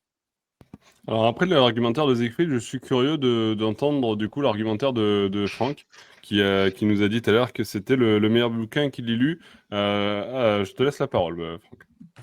Dis-nous Tout simplement pour les mêmes raisons que Siegfried a dit. Tout simplement. Ok. C'est limpide. Kevin, toi, tu as fait tu es en train de rédiger d'ailleurs la review sur le site. Ouais, c'est un Donne-nous un truc de petit fou. peu ton avis global. On va essayer d'aller vite, les amis, aussi, parce que c'est vrai que je le vais- temps passe et qu'il nous reste 4 je- récits derrière. Je parle vite, je parle vite. Du coup, moi, ce qui m'a déplu un peu sur ce récit, c'est que Urban Comics, ça fait comme si c'était un récit en entier. Quand on ouvre la première page, il y a écrit prologue. Ensuite, chapitre 1, chapitre 2, chapitre 3 et conclusion. Alors que c'est clairement pas des choses qui se suivent, c'est scénaristiquement parlant. Donc déjà, ça, moi, ça m'énerve parce que les récits comme ça, on nous fait croire avec la couverture, à l'arrière, il y a un synopsis juste pour Eclipso, enfin voilà, en fait, ils le vendent comme si voilà, on a ça à l'intérieur. Mais non, en fait, on n'a pas ça. Et ça, c'est quelque chose que je ne supporte pas et je déteste ce genre de récit. Donc Ah, après, oh quand on là, me met prologue, les amis, chapitre 1, chapitre 2, 3. je crois que Kevin n'a pas reçu son chèque ce mois-ci. Non, non, je ne l'ai pas reçu. Mais ça, j'allais le dire à la fin. Non, mais c'est vrai, c'est comme a dit Siegfried, on a un prologue qui était plutôt intéressant, où voilà, l'équipe arrive sur Themyscira, veulent résoudre un meurtre. Je me suis dit, tiens, pas mal l'idée, pourquoi pas. Sauf qu'après, on a un rebondissement de folie que Mark Waid, je sais pas ce qui lui est arrivé, il a pété une durite. Finalement, c'est pas une histoire de meurtre, c'est autre chose. Ensuite, on a chapitre 1, 2 et 3 qui, avec Eclipso, je suis du même avec Siegfried, c'est une horreur. Pour moi, c'est illisible, ça va super vite, on comprend rien. Batman, Superman se font capturer ou en tout cas se font arrêter plusieurs fois d'affilée d'un coup, enfin comme ça, enfin voilà, c'est assez frustrant. Après, on a un chapitre 4, mais je crois que j'ai jamais lu une chose aussi horrible que ça. Le chapitre 4, il est terrible. Je sais pas d'où est venue Il est l'idée d'avoir terrible. fait. Non, mais il est terrible. Non, mais sérieux, c'est le truc le plus pourri que j'ai jamais lu, ce chapitre 4. Je ne comprends pas comment comment c'est autorisé de sortir un truc pareil. Un géant œil de taille humaine. Enfin bref, c'est un truc, c'est un délire parce que même l'intro où ils disent oui, un an plus tôt, on a Superman, Batman et Robin qui ont arrêté un géant œil qui est contrôlé par un extraterrestre. Ce géant œil-là, il se fait arrêter donc par les trois. Robin fait une petite remarque du genre oui, mais les yeux vont par paire hein, d'habitude. Ouais, donc ça veut dire qu'il y en a un autre. Donc ouais, on a capté que voilà, la revanche de l'œil va arriver sur Terre. Mais enfin, c'est complètement ridicule. Et ah oui, et en plus de ça, un détail important, c'est que il n'y a que les chiens qui peuvent voir l'invasion extraterrestre. Ça veut dire qu'il n'y a personne qui est au courant à part les chiens. Tous les chiens de la ville de Gotham sont surexcités, ils aboient et tout ça. Ça, Mais il c'est n'y à en a cause de pas un Crypto, qui est. ça. Non, mais même Crypto, il voit la bêtise. Et le pire du pire, c'est qu'il va chercher qui pour aider Batgirl à sauver ses amis? C'est Jimmy Olsen. Pourquoi est-ce que tu vas chercher Jimmy Olsen? Je sais pas, moi, il y avait plein d'autres héros. Non, il va chercher Jimmy Olsen. Je comprends pas. Et niveau dessin, c'est pourri. Franchement, c'est une catastrophe. Surtout C'est vers la Fringala fin, à de mon avis, dessin, oui, c'est un style très numérique. c'est numérique, mais alors, au début, j'ai l'impression que ça allait, mais vers la fin, c'est catastrophique. Hein. Là, il a fait des croquis à la fin. Donc voilà, je comprends pas comment on peut sortir un truc pareil. Par Kevin, contre, il est vénère ce soir. non, parce que c'est vrai, franchement, acheter un truc comme ça sert à rien du tout. Si vous avez lu le 1, 2, 3, 4, 5 et que, je sais pas, vous voulez continuer la collection, ça sert à rien d'acheter celui-là. Ça coûte 20,50 € quand même. 20,50 € pour lire un truc comme ça. Moi, c'est pas possible. Après, ce qui a sauvé, c'est comme a dit Siegfried, c'est les 3 derniers chapitres avec Aquaman. Là, on sentait que c'était un peu plus travaillé, voilà, que ça aurait pu faire un récit complet. Enfin, ça pouvait être amené à quelque chose. Là, on sentait que c'était travaillé. Les dessins, ils sont magnifiques. Franchement, voilà, même si bon, ça vaut pas du Dan Mora, mais voilà. Mais pour tout dire, ce récit, on voit que c'est Dan Mora qui tenait les rênes dans les tomes précédents. Parce que là, Mark Waid, il peut sortir tout et n'importe quoi. S'il y a Dan Mora au dessin, ça passe. Parce que c'est Dan Mora au dessin. Là, Dan Mora, il n'est pas là. Voilà, c'est n'importe quoi. Donc non, franchement, moi, je conseille absolument pas ce récit. C'est trop cher pour ce que c'est. Après, ce qui me fait peur, c'est que qu'est-ce que Mark Waid va encore nous sortir après. Voilà. C'est ça. C'est ça qui me fait peur. Oui, Donc, voilà. oui, vous avez regardé, j'ai pas osé regarder. Il y a un tome 7 qui est prévu? Oui, un top 7 qui est Oui, prévu, oui. ouais. Oui, oui. Très bien. Je sais pas où il va, hein, mais je sais pas. Benoît, Bruno, est-ce que vous voulez rajouter quelque chose? Oui, je voulais juste rajouter un truc. Moi, je trouve que la seule chose qui est de bien dans cet album, ce sont les couvertures alternatives de Dan Mora. Ok, on en est là. Pas faux. Non, Voilà. mais J'ai oublié de dire pareil, ce point. pareil, Ouais. c'est une Non. honte pour un volume où aucun dessin de Dan Mora, de ne faire que des couvertures de Dan Mora. Bon, c'est un problème récurrent avec les comics, et je trouve toujours que c'est trompé sur la marchandise que d'avoir des dessinateurs de couverture différents des dessinateurs intérieurs. Mais là, c'est vraiment une tromperie complète sur l'art qu'on va trouver à l'intérieur. D'autant que Dan Mora, comme il a fait les précédents World's Finest, en le voyant en couverture, on s'attend à retrouver ses dessins à l'intérieur, ça paraît logique. Et là, effectivement, la déception Après, il n'est n'en pas est que noté. plus grande. Il n'est pas noté dans les auteurs du non, récit. Je crois Parce qu'il y a qu'il 4 a- dessinateurs différents, il y en a un seul qui est mentionné sur la couverture. Enfin, c'est un autre problème Ouais, régulier, mais ça c'est ce que justement on vient de dire. Effectivement, quand on voit le quatrième de couverture et quand on voit la couverture et quand on ne voit que 2 noms qui sont crédités, on se dit bon, ça va être un récit complet, alors que non, il y a 4 récits différents, dont 3 ne sont pas du tout résumés et avec des dessinateurs qui sont même pas crédités sur couverture. Enfin bon, c'est un des problèmes récurrents que j'ai aussi avec Urban. Je comprends pas pourquoi il ne note pas sur la couverture toutes les personnes qui travaillent dans le volume, dont certaines font un travail digne ou indigne, mais enfin, tu as travaillé. Tu es inclus dans le volume, tu es crédité. Enfin, ça paraît basique quand même. Et même, je dirais aussi une chose, c'est que je comprends pas aussi pourquoi Urban a choisi de mettre en avant le récit avec Eclipso. Alors que en le lisant, on voit clairement que le meilleur passage, c'est les 3 derniers chapitres à la fin avec Aquaman. Donc pourquoi n'a pas avoir mis en synopsis à l'arrière ce récit-là ou alors une couverture de ce récit-là? Non, et là, ils ont choisi le truc le plus nul. Donc voilà, je comprends pas. On passe aux notes, les amis. Siegfried. Ben, 1. 1. Benoît. Pareil. 1. Kevin. Pareil, 1. 1. Bruno. Je rejoins complètement ce qu'ont dit Benoît et Kevin en particulier. Bon, après, j'ai pas l'analyse aussi fouillée que Siegfried, mais oui, j'ai les mêmes frustrations. Copains, les gars. Et Franck. Ça sera coupé au montage ou pas? Il va dire 5 parce qu'il a adoré. Il n'y aura pas de coupe. Il n'y aura pas de coupe. Non, mais parce que en fait, je l'ai pas lu. C'est moi qui fais les coupes, je te couperai pas. Bon, bah, c'est moi qui fais les montages, je te couperai pas. Non, parce que World's Finest, enfin voilà. C'est compliqué, hein, c'est fait ça une va, moyenne. moi ça va. Donc, Ça fait 4 divisé par 4. On est sur une moyenne de 1. Voilà. Voilà, 1 pour l'encre. C'est trop. C'est peut-être trop, au dire de chacun. Je vous propose d'enchaîner, les amis, avec un nouvel ouvrage parce que y a quand même pas mal de choses. Cette fois, on revient un petit peu dans un vieux récit qui date des années 2000 et c'est The Final Night. Et j'avais prévu Bruno pour en parler. Alors, 2000, plus précisément, c'est avant 2000, c'est 1996. Ah, Et c'est super important. J'étais presque. C'est super important parce qu'il faut le situer, ce récit, à la fois dans la chronologie d'ici, et puis il faut le situer aussi dans la chronologie humaine. Donc, pour vous situer, Final Night, ça se situe à mi-chemin à peu près entre Crisis on Infinite Earth et Flashpoint.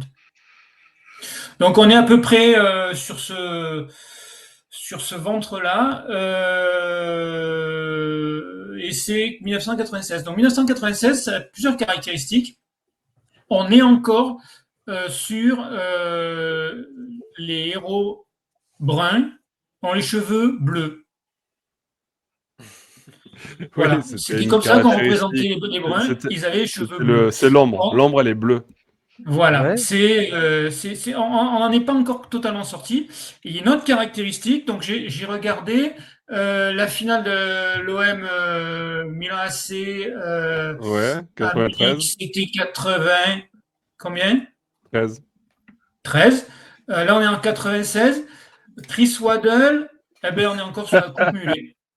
On est encore sur la coupe mulet avec des cheveux à ombre bleue. Ça fait Superman avec la coupe mulet, nuque longue. Ça pique. Ça pique, mais ça explique aussi la version qu'aurait pu jouer Nicolas Cage. Voilà. Oui. Donc j'ai envoyé mes On bâches. repart sur The Flash. On repart sur The Flash. Voilà, non, j'ai envoyé mes bâches.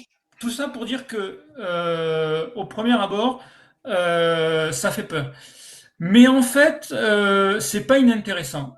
Donc, pour vous résumer le récit, il y a une entité cosmique qui vient pour boulotter le Soleil et amener la Terre à une destruction inéluctable. Et effectivement, la Justice League est chargée à la fois d'essayer de combattre, de prévenir, de combattre et de trouver une solution pour vaincre cette entité.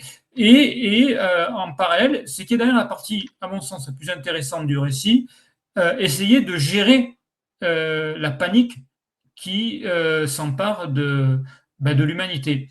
Alors même si c'est présenté de façon relativement parcellaire, cet aspect-là du récit n'est pas inintéressant parce qu'on a une Justice League qui justement essaye de gérer l'humanité tout en essayant de la protéger des menaces cosmiques. Et c'est pas inintéressant de voir un peu le comportement de la foule, comment le gérer, comment se situer, finalement, quelle est la perception que la foule peut avoir de super-héros qui n'arrivent plus à jouer leur rôle puisque cette menace est assez titanesque. Elle est quand même un petit peu en train de rappeler le Galactus de Marvel, mais bon, de toute façon, ils se copiaient allègrement les uns les autres à cette époque-là. Donc le récit est pas inintéressant, le graphisme, bon, il a vieilli, le rythme aussi est un peu lent, mais c'est pas du tout has-been finalement. Une fois qu'on a gardé Je veux dire, à part la nuque le longue. côté la coupe mulet de Superman, ça reste un récit intéressant. Avec quand même au centre du récit le traitement de Hal Jordan, dont je vais pas spoiler la fin, même si c'est un truc qui est sorti quand même il y a plus de 20 ans de ça. Donc il y a un Hal Jordan qu'on n'a pas forcément l'habitude de voir aujourd'hui, et dans sa position de Green Lantern. Et c'est à la fois le côté intéressant parce qu'il est clairement au centre du récit, et c'est aussi le côté un peu dommage de la fin du récit parce que finalement la menace est écartée d'un claquement de doigts. Et ça fait un peu ça gâche un peu le plaisir qu'on a de retrouver toute cette équipe qui se démène de tous les côtés. Et finalement, tout est résolu d'un claquement de doigts. Bon, le claquement de doigts, il vient pas de n'importe quoi, de n'importe qui, mais ça reste un peu précipité. Donc, c'est un peu une curiosité, mais voilà. Urban a initié un cycle, je crois que ça s'appelle Paperback, avec cette sortie. Je sais pas sur quoi ils vont continuer. Je vais être franc avec vous, je connaissais pas. C'est pas le premier parce que c'est vrai qu'ils avaient ressorti les No Man's Land, ils avaient ressorti un ou deux récits. Ouais, mais je sais pas si c'est la même série en fait. Si, C'est avec la même collection. La même collection D'accord. d'ici Paperback. Ouais. Bon, c'est pas No Man's Land, ça c'est clair. Mais voilà, ça se lit comme une curiosité pour à la fois pour comprendre aussi des inspirations de récits plus contemporains. Moi, ça m'a un petit peu rappelé le run New 52 de la Justice League. Il y a des choses qui se recoupent un peu, notamment l'alliance des héros et des vilains, notamment la poignée de main Luthor Superman, parce que tout le monde se ligue, sans mauvais jeu de mots, pour essayer de combattre cette menace. Donc, il y a des idées qui émergent de là, qui ont été reprises par ailleurs ultérieurement, et c'est pas désagréable. Ça reste une curiosité un petit peu historique, quoi. Ok, ouais. Je crois que tu es le seul à l'avoir lu. Du coup, je te propose de mettre ta note sur ce récit. Ah, je mettrais un 3,5. Allez, 3,5 divisé par 1, 3,5 pour ce récit. Ouais, pas pareil, moi, j'en avais un souvenir un peu lointain, mais Ouais. comprends pas trop effectivement ce qu'Urban fait avec ses rééditions, surtout qu'on sait qu'ils ont redéfini complètement le petit éditorial, enfin en tout cas qu'ils l'ont énoncé clairement lors d'une grosse interview assez récemment pour recentrer les comics autour de certaines sorties plus rentables, intéressant davantage le public, quitte à renoncer à certaines séries. Enfin, c'était assez clair, mais ils l'ont en tout cas explicité. Et c'est vrai que la collection DC Paperback, elle est intéressante en ce que justement elle permet de sortir des comics qui ont l'air relativement secondaires, et ben comme l'a très bien dit Bruno, ça a le mérite d'exister et d'avoir cette espèce de valeur de curiosité rétrospective, mais dans des comics qui essaient de se tasser, on se demande un peu quel est l'intérêt de faire ça plutôt que plein d'autres choses. Les intégrales de Batman et Detective Comics, par exemple, on attend toujours la suite. Pourquoi publier ça? Mais voilà, enfin surtout pour un prix qui est pas si bas que ça. Je crois qu'on est autour de 18 € pour 200 pages, alors que bon, l'intérêt de publier sur des espèces de récits à la fois patrimoniaux et quand même mineurs, ce serait peut-être de les faire pour un prix un peu plus doux, parce que l'intérêt, c'est comme la curiosité pour quelque chose qui n'est pas vraiment très bien non plus. Donc voilà, moi je suis un peu surpris par le produit quand même. Ça a le mérite d'exister parce que c'est toujours chouette de se rappeler que les comics ont pu ressembler à ça, mais objectivement, c'est pas forcément un bon récit, c'est pas un récit qui est marquant. C'est même pas le moment de. C'est juste après, je crois, le Zero Hour et puis l'histoire de Parallax. Enfin, c'est enfin, c'est la conclusion du coup l'arc de Parallax, et les Emerald, etc. Qu'on n'a pas republié juste avant. Donc ça conclut une espèce de grand arc dont on ne se souvient plus forcément des bases, puisqu'elles n'ont plus été publiées depuis un certain temps sur Urban. Enfin voilà, il y a une espèce de curiosité éditoriale que je ne comprends pas trop, y compris d'un point de vue marketing, et que je trouve pas forcément légitime, même si le récit est intéressant, mais il sera plus intéressant si on était dans une volonté d'exhaustivité éditoriale, ce qui n'est pas du tout le cas actuellement. Donc un peu étrange, mais c'est quand même plutôt mineur. Voilà, donc 3,5 pour ce récit.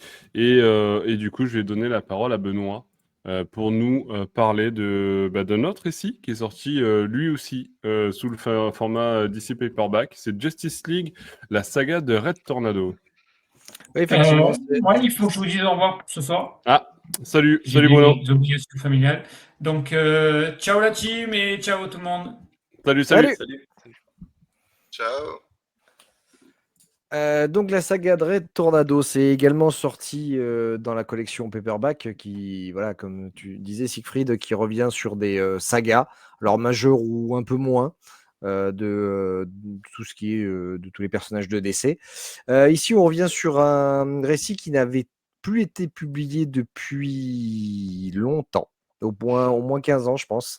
Je crois que ça a été même, enfin, publié avant que Urban reprenne DC. Donc ça faisait un moment. Donc ça date ça date des années, je sais même plus de quand ça date. Tiens. 2006 ou 2007, je crois. 2006. Ouais, voilà, c'est ça. Donc on a une Justice League qui se reforme. On a un espèce de récit prologue au tout début où on voit plusieurs itérations de la Justice League et comment la Trinité, donc Batman, Superman et Wonder Woman, composent cette ligue au fur et à mesure des années, comment ils se disputent, ils se chamaillent, ils se rabibochent, ils se font des bisous et puis après c'est le pouvoir de l'amour. Voilà, comment tout va bien. Pour enchaîner ensuite sur la véritable saga Red Tornado, où on a ce personnage qui est mort dans l'histoire qu'on lira pas, puisque ça se passe avant, mais qui ressuscite, puisque c'est un robot et il a une âme qui est attachée à ce corps. Donc une fois que le corps du robot est reconstitué, son âme, hop, revient dedans, et puis on est reparti pour un tour. On dit d'ailleurs au début du récit qu'il est mort 7 fois jusque-là. Ce qui est pas mal. Et donc sa femme attend désespérément qu'il revienne à la vie. Et lui, il a décidé de parvenir. Il va chercher un corps pour devenir humain, ce qui est légitime. Et évidemment, il y a tout un plan machiavélique derrière, avec un méchant qui veut récupérer le corps de Red Tornado, le robot, cette fois le robot, le corps du robot. Voilà. Donc, et puis, en fait, c'est surtout un prétexte pour voir la formation de la Justice League, voir également, on voit les personnages de la JSA présents, voir comment se forment ces deux groupes, comment ils interagissent entre eux. Moi, j'ai trouvé ça bien en termes de récit un peu fondateur, mais dans le sens où, voilà, on n'a pas forcément le début de certains récits ou comment il est mort ou comment, voilà. Ça se laisse lire, honnêtement. Je trouvais ça très sympathique.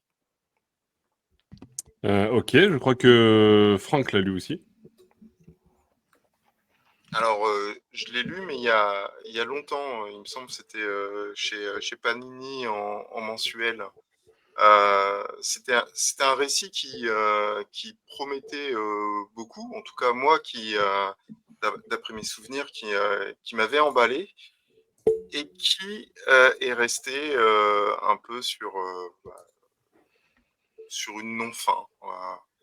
Euh, D'après mes souvenirs, j'avais été déçu, déçu par la fin, justement, Ouais. de ce personnage, Red Tornado, personnage qui pourrait être peut-être un peu plus torturé qu'on pourrait le penser. Mais j'en garde pas un souvenir impérissable.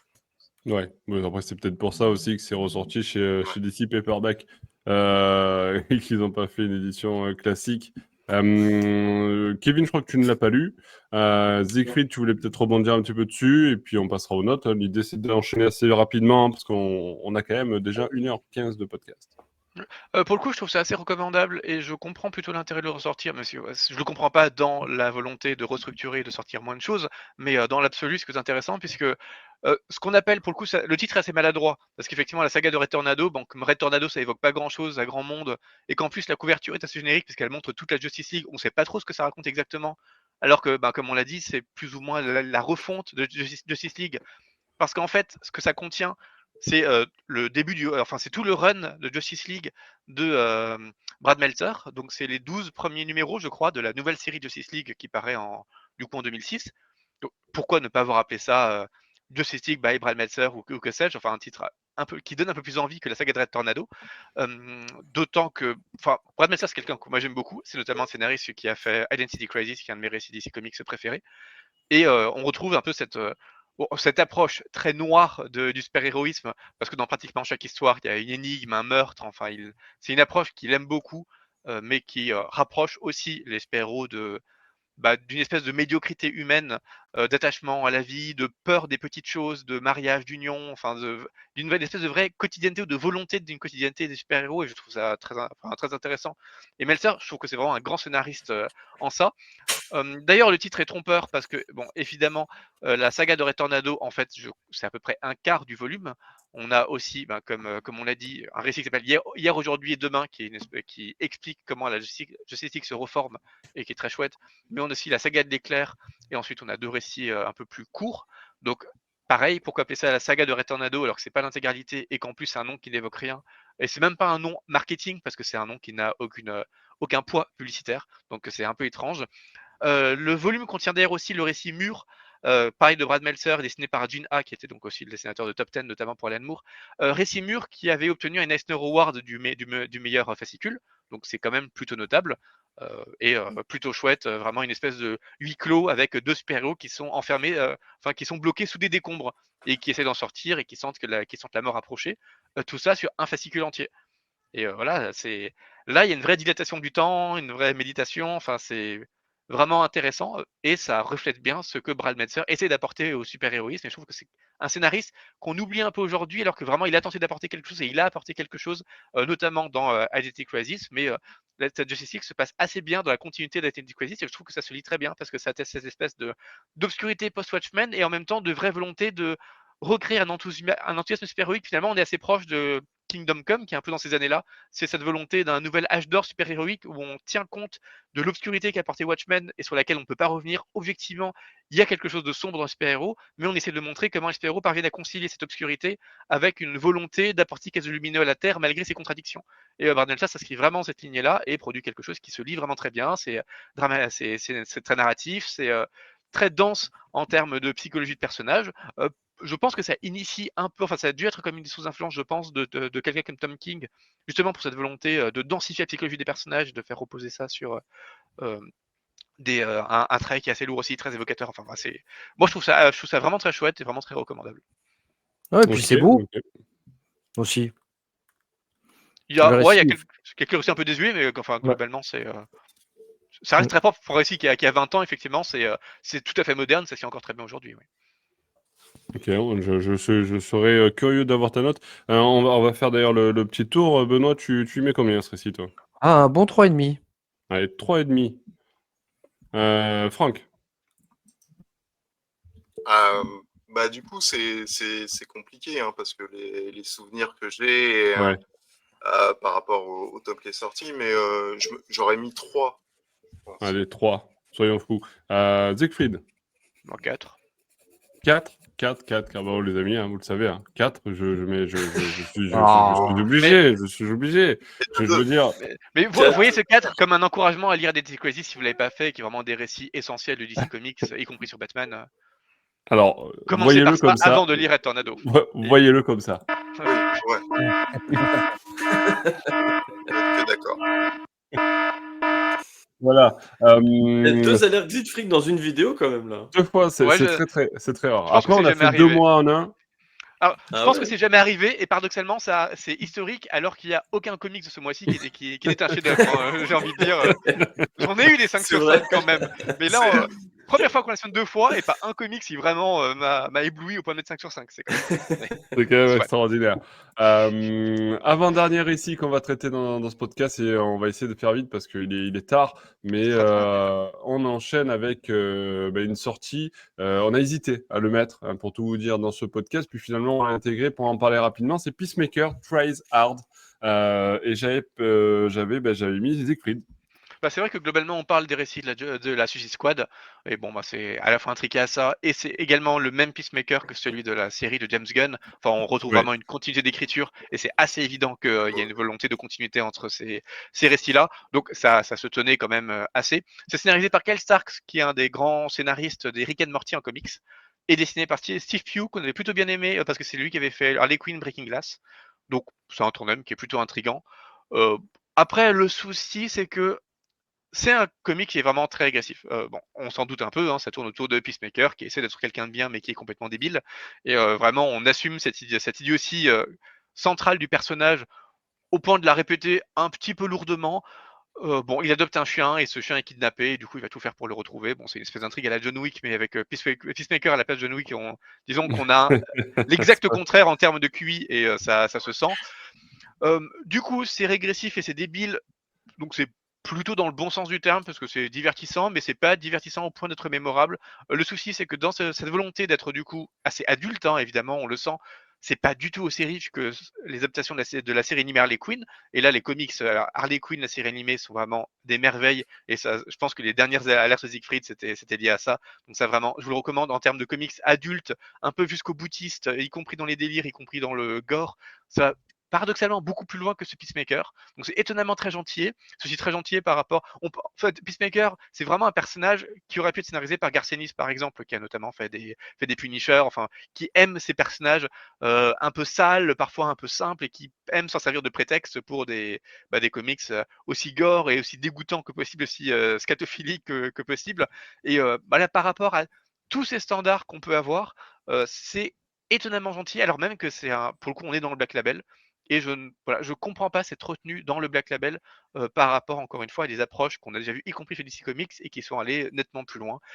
Donc ça peut être rafraîchissant dans le DCU par rapport à Superman et par rapport aux autres films et séries du DC Universe cinéma, Ouais. Après, attention, on sait et que Frank téléphonique. n'aime pas le travail de James Gunn, Oui, on mais sait. Mais donc ça peut paraître rafraîchissant par rapport à ces approches-là. Par contre, ça se compare mal aux comics parce qu'on a en tête des comics qui vont beaucoup plus loin avec la même approche exactement. Mais bon, ça reste une bonne peinture du personnage de Peacemaker. C'est une vraie approche qui permet de mieux l'appréhender si on le connaît pas assez bien. Ça complète assez bien la saison 2 qui est vraiment très chouette et qui est meilleure, je trouve, que la saison 1 et qui est en train de passer actuellement sur Max. C'est ouais. dynamique, c'est bien fait, mais voilà, c'est juste pas à la hauteur de ce qu'on peut attendre d'un Black Label. Ok, bah tiens, Franck, tu voulais parler de ce Peacemaker aussi, vas-y. Oui, alors moi, je tiens à dire que je n'aime pas du tout le personnage Peacemaker, que ce soit dans la Suicide Squad ou que ce soit dans sa série éponyme, j'accroche pas. Ok. Et pourtant, je me suis quand même lancé.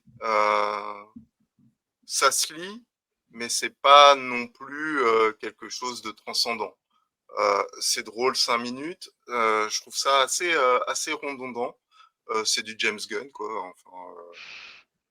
Enfin, voilà. Je Ok. voudrais juste faire une remarque. Siegfried parle beaucoup de Harley Quinn. Je trouve que Harley Quinn n'est pas un personnage qui vaut, par exemple, Punchline. Ouais. Je pense que dans Suicide Squad, Punchline aurait beaucoup plus sa place que Harley Quinn. Enfin, D'accord. bref. Du surcotage, il y en a partout, hein, que ça soit James Gunn, Harley Quinn ou James Tynion, par exemple. On n'en est pas à ça près, quoi. Donc, Nico, Ouais. sinon, il y a une période d'essai? Je crois qu'on peut leur retourner au magasin avant la date des 30 jours, ticket de caisse. Ouais. après, je vous l'avais dit, hein, que je serais un peu l'avocat du diable. Non, mais tu as le droit Sinon, tu as le droit de penser effectivement que Punchline est meilleur que Harley Quinn et que James Tynion Ford est surcoté, c'est normal. Enfin, c'est normal. Ouais, Tu as le Il droit est de le penser. cassé, Franck, je crois. oui, Il est cassé. je le dis.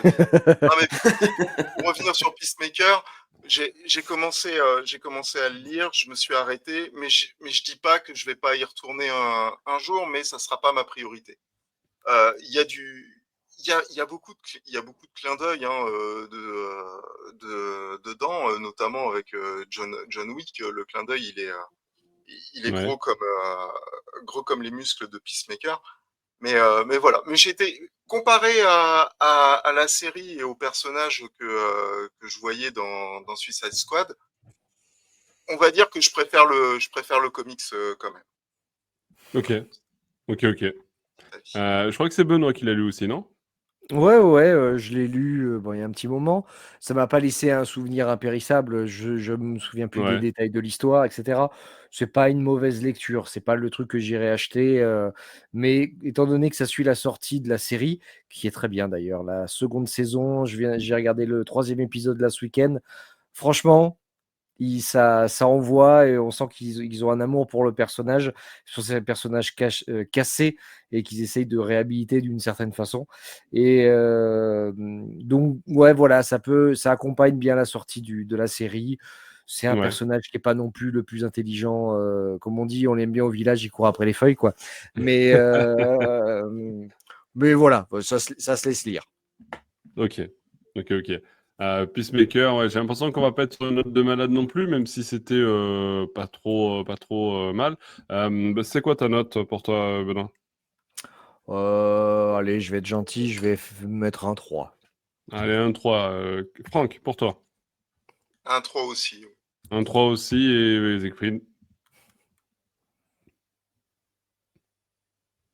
Si tu mets 4, je remets l'alerte. Ah. On t'a pas entendu, Siegfried, t'as le micro coupé. Ah. Ouais. On a perdu. Ah, ça y est. En Allez, manque vas-y. une seconde, ça a coupé le micro. Je dis 3. 3 aussi. Bon, 3 divisé par 3, les amis, jusque-là, ça va nous faire une moyenne de 3 sur 5 pour ce récit. Peacemaker Tries Hard. Dernier récit, on va le rusher un petit peu. C'est pas le récit principal Batman non plus, hein, on va pas se mentir.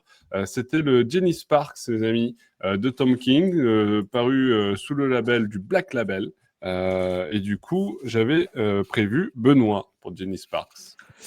Ouais, de Tom King. Alors, vous connaissez mon amour et désamour pour cet auteur. D'habitude, sur les Black Label, je suis très friand de ce qu'il fait. J'ai adoré son Adam Strange, son Mister Miracle, etc. C'est vraiment des récits que j'ai adorés.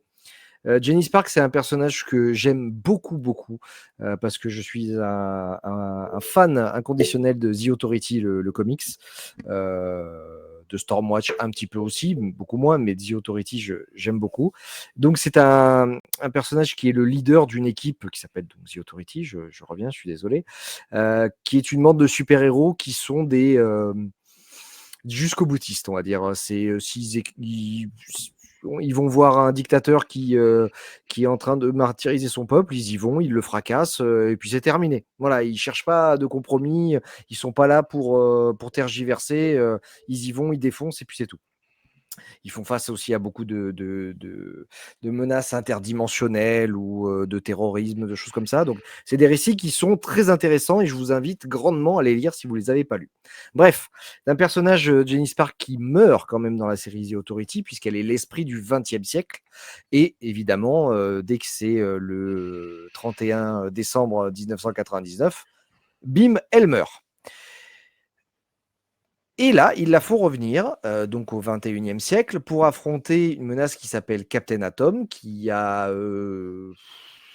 tourné la carte, on va dire, et qui est en train de s'amuser dans un bar. Voilà, c'est Jenny Spark et Captain Atom dans un bar, qui essaye de Ça à la commence fois comme une tuer. blague. Oui, c'est exactement ça. Et alors lui, il est un petit peu en perte de. Il sait plus trop où il en est, on va dire, et il se prend pour un dieu. Et donc, à ce titre-là, il revendique vie et mort sur à peu près tout ce qui touche. Et elle va essayer de l'en dissuader un peu. Un peu. Pour moi, c'est un personnage qui est irrévérencieux, qui est malpoli, qui est.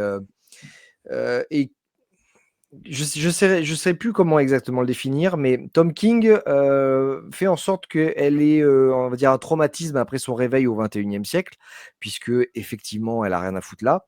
Et elle voit comment le monde a évolué, alors post-Covid notamment. On voit qu'elle est intelligente, puisqu'elle arrive à surpasser Superman, à faire la nique aussi à Batman. Mais je sais pas, j'ai trouvé ce récit mou, chiant, et je pense que ça aurait été un truc où, à mon avis, ils auraient dû. Enfin, il a voulu prendre Dr. Manhattan pour faire ce récit au lieu de Captain Atom, et on lui a pas donné l'autorisation. Et je pense qu'on aurait pu aller beaucoup plus loin, mais c'est mou en fait. Le récit est mou et c'est un problème avec Tom King. Mais là, c'est long, c'est chiant. Pour moi, j'ai pas retrouvé véritablement ce personnage de Jenny Spark. Et je comprends pas pourquoi, alors qu'on est en 2025, on n'est pas allé chercher le personnage de Jenny Quantum, qui est l'esprit du 21e siècle.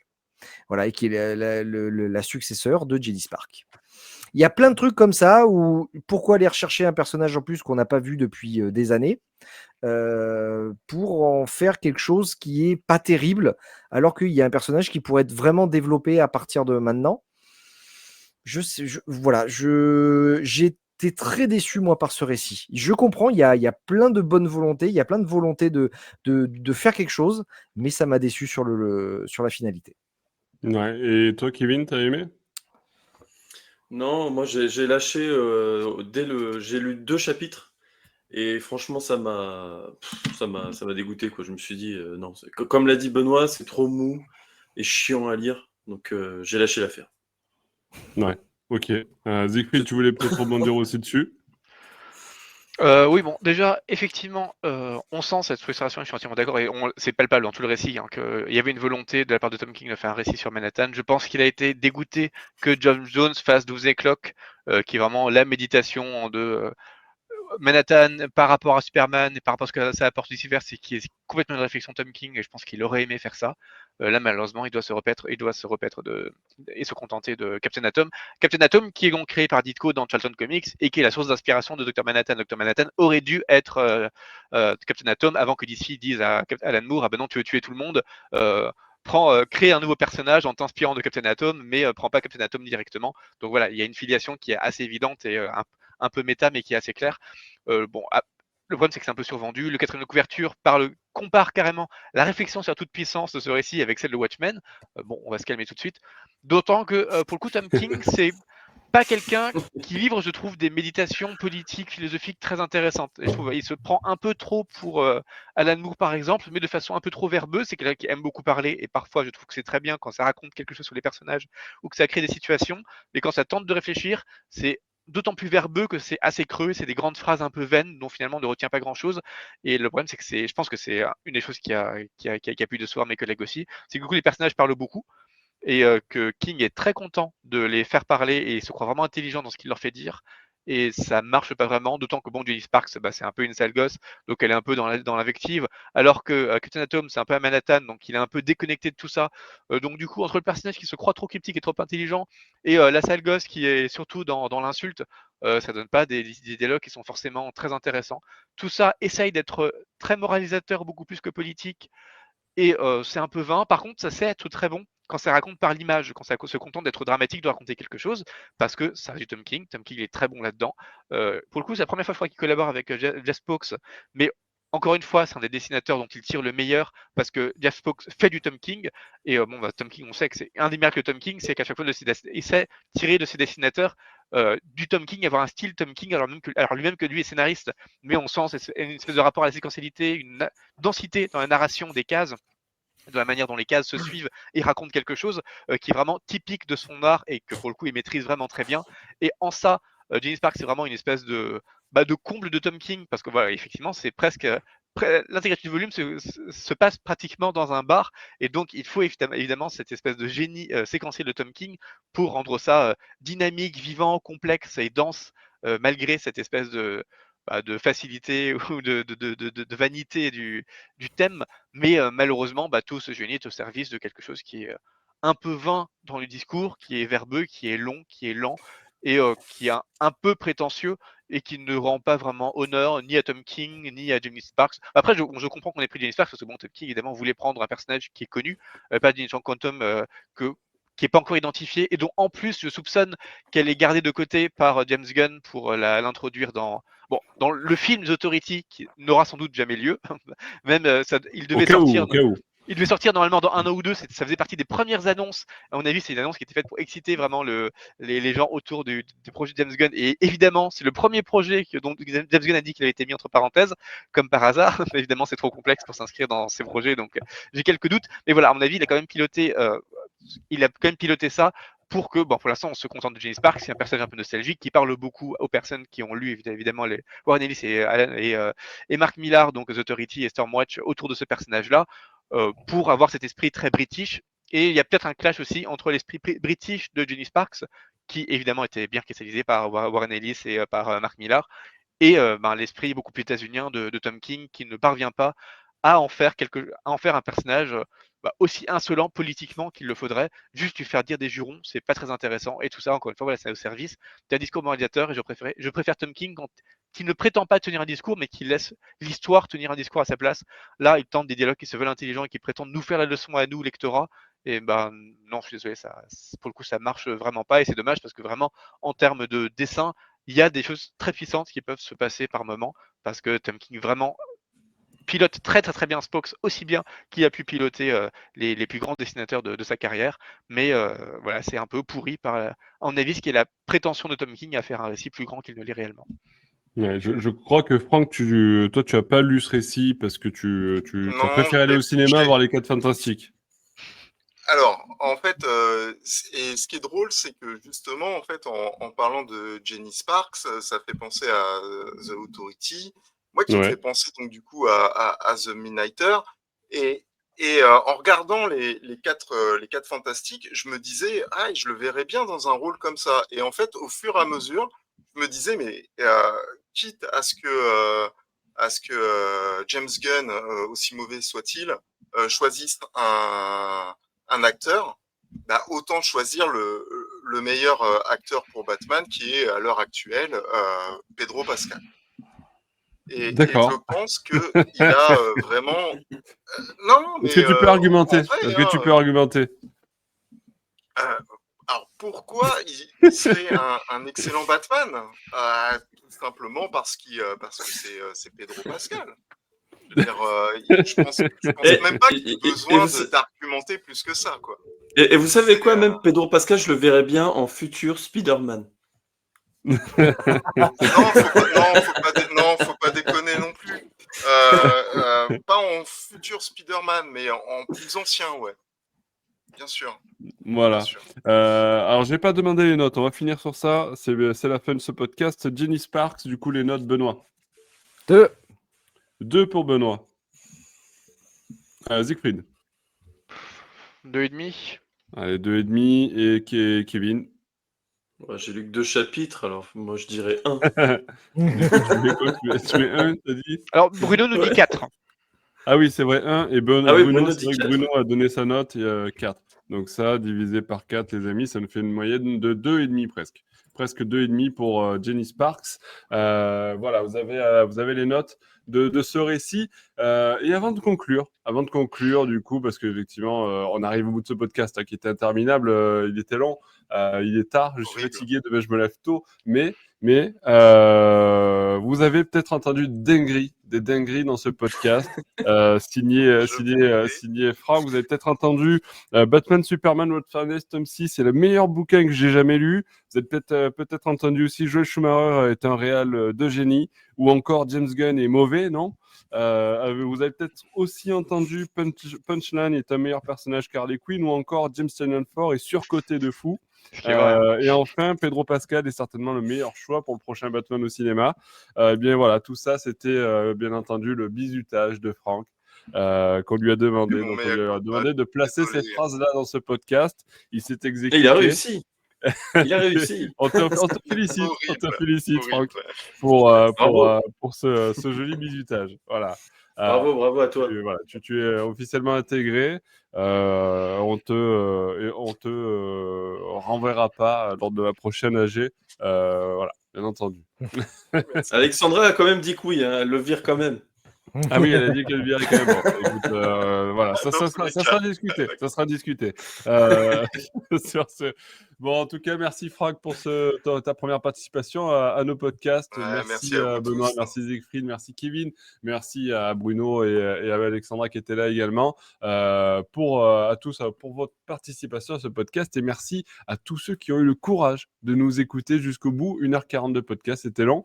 On espère que vous avez pris plus de plaisir que nous on a eu à lire, malgré les 2 alertes Siegfried. Et voilà, il faut pas l'oublier.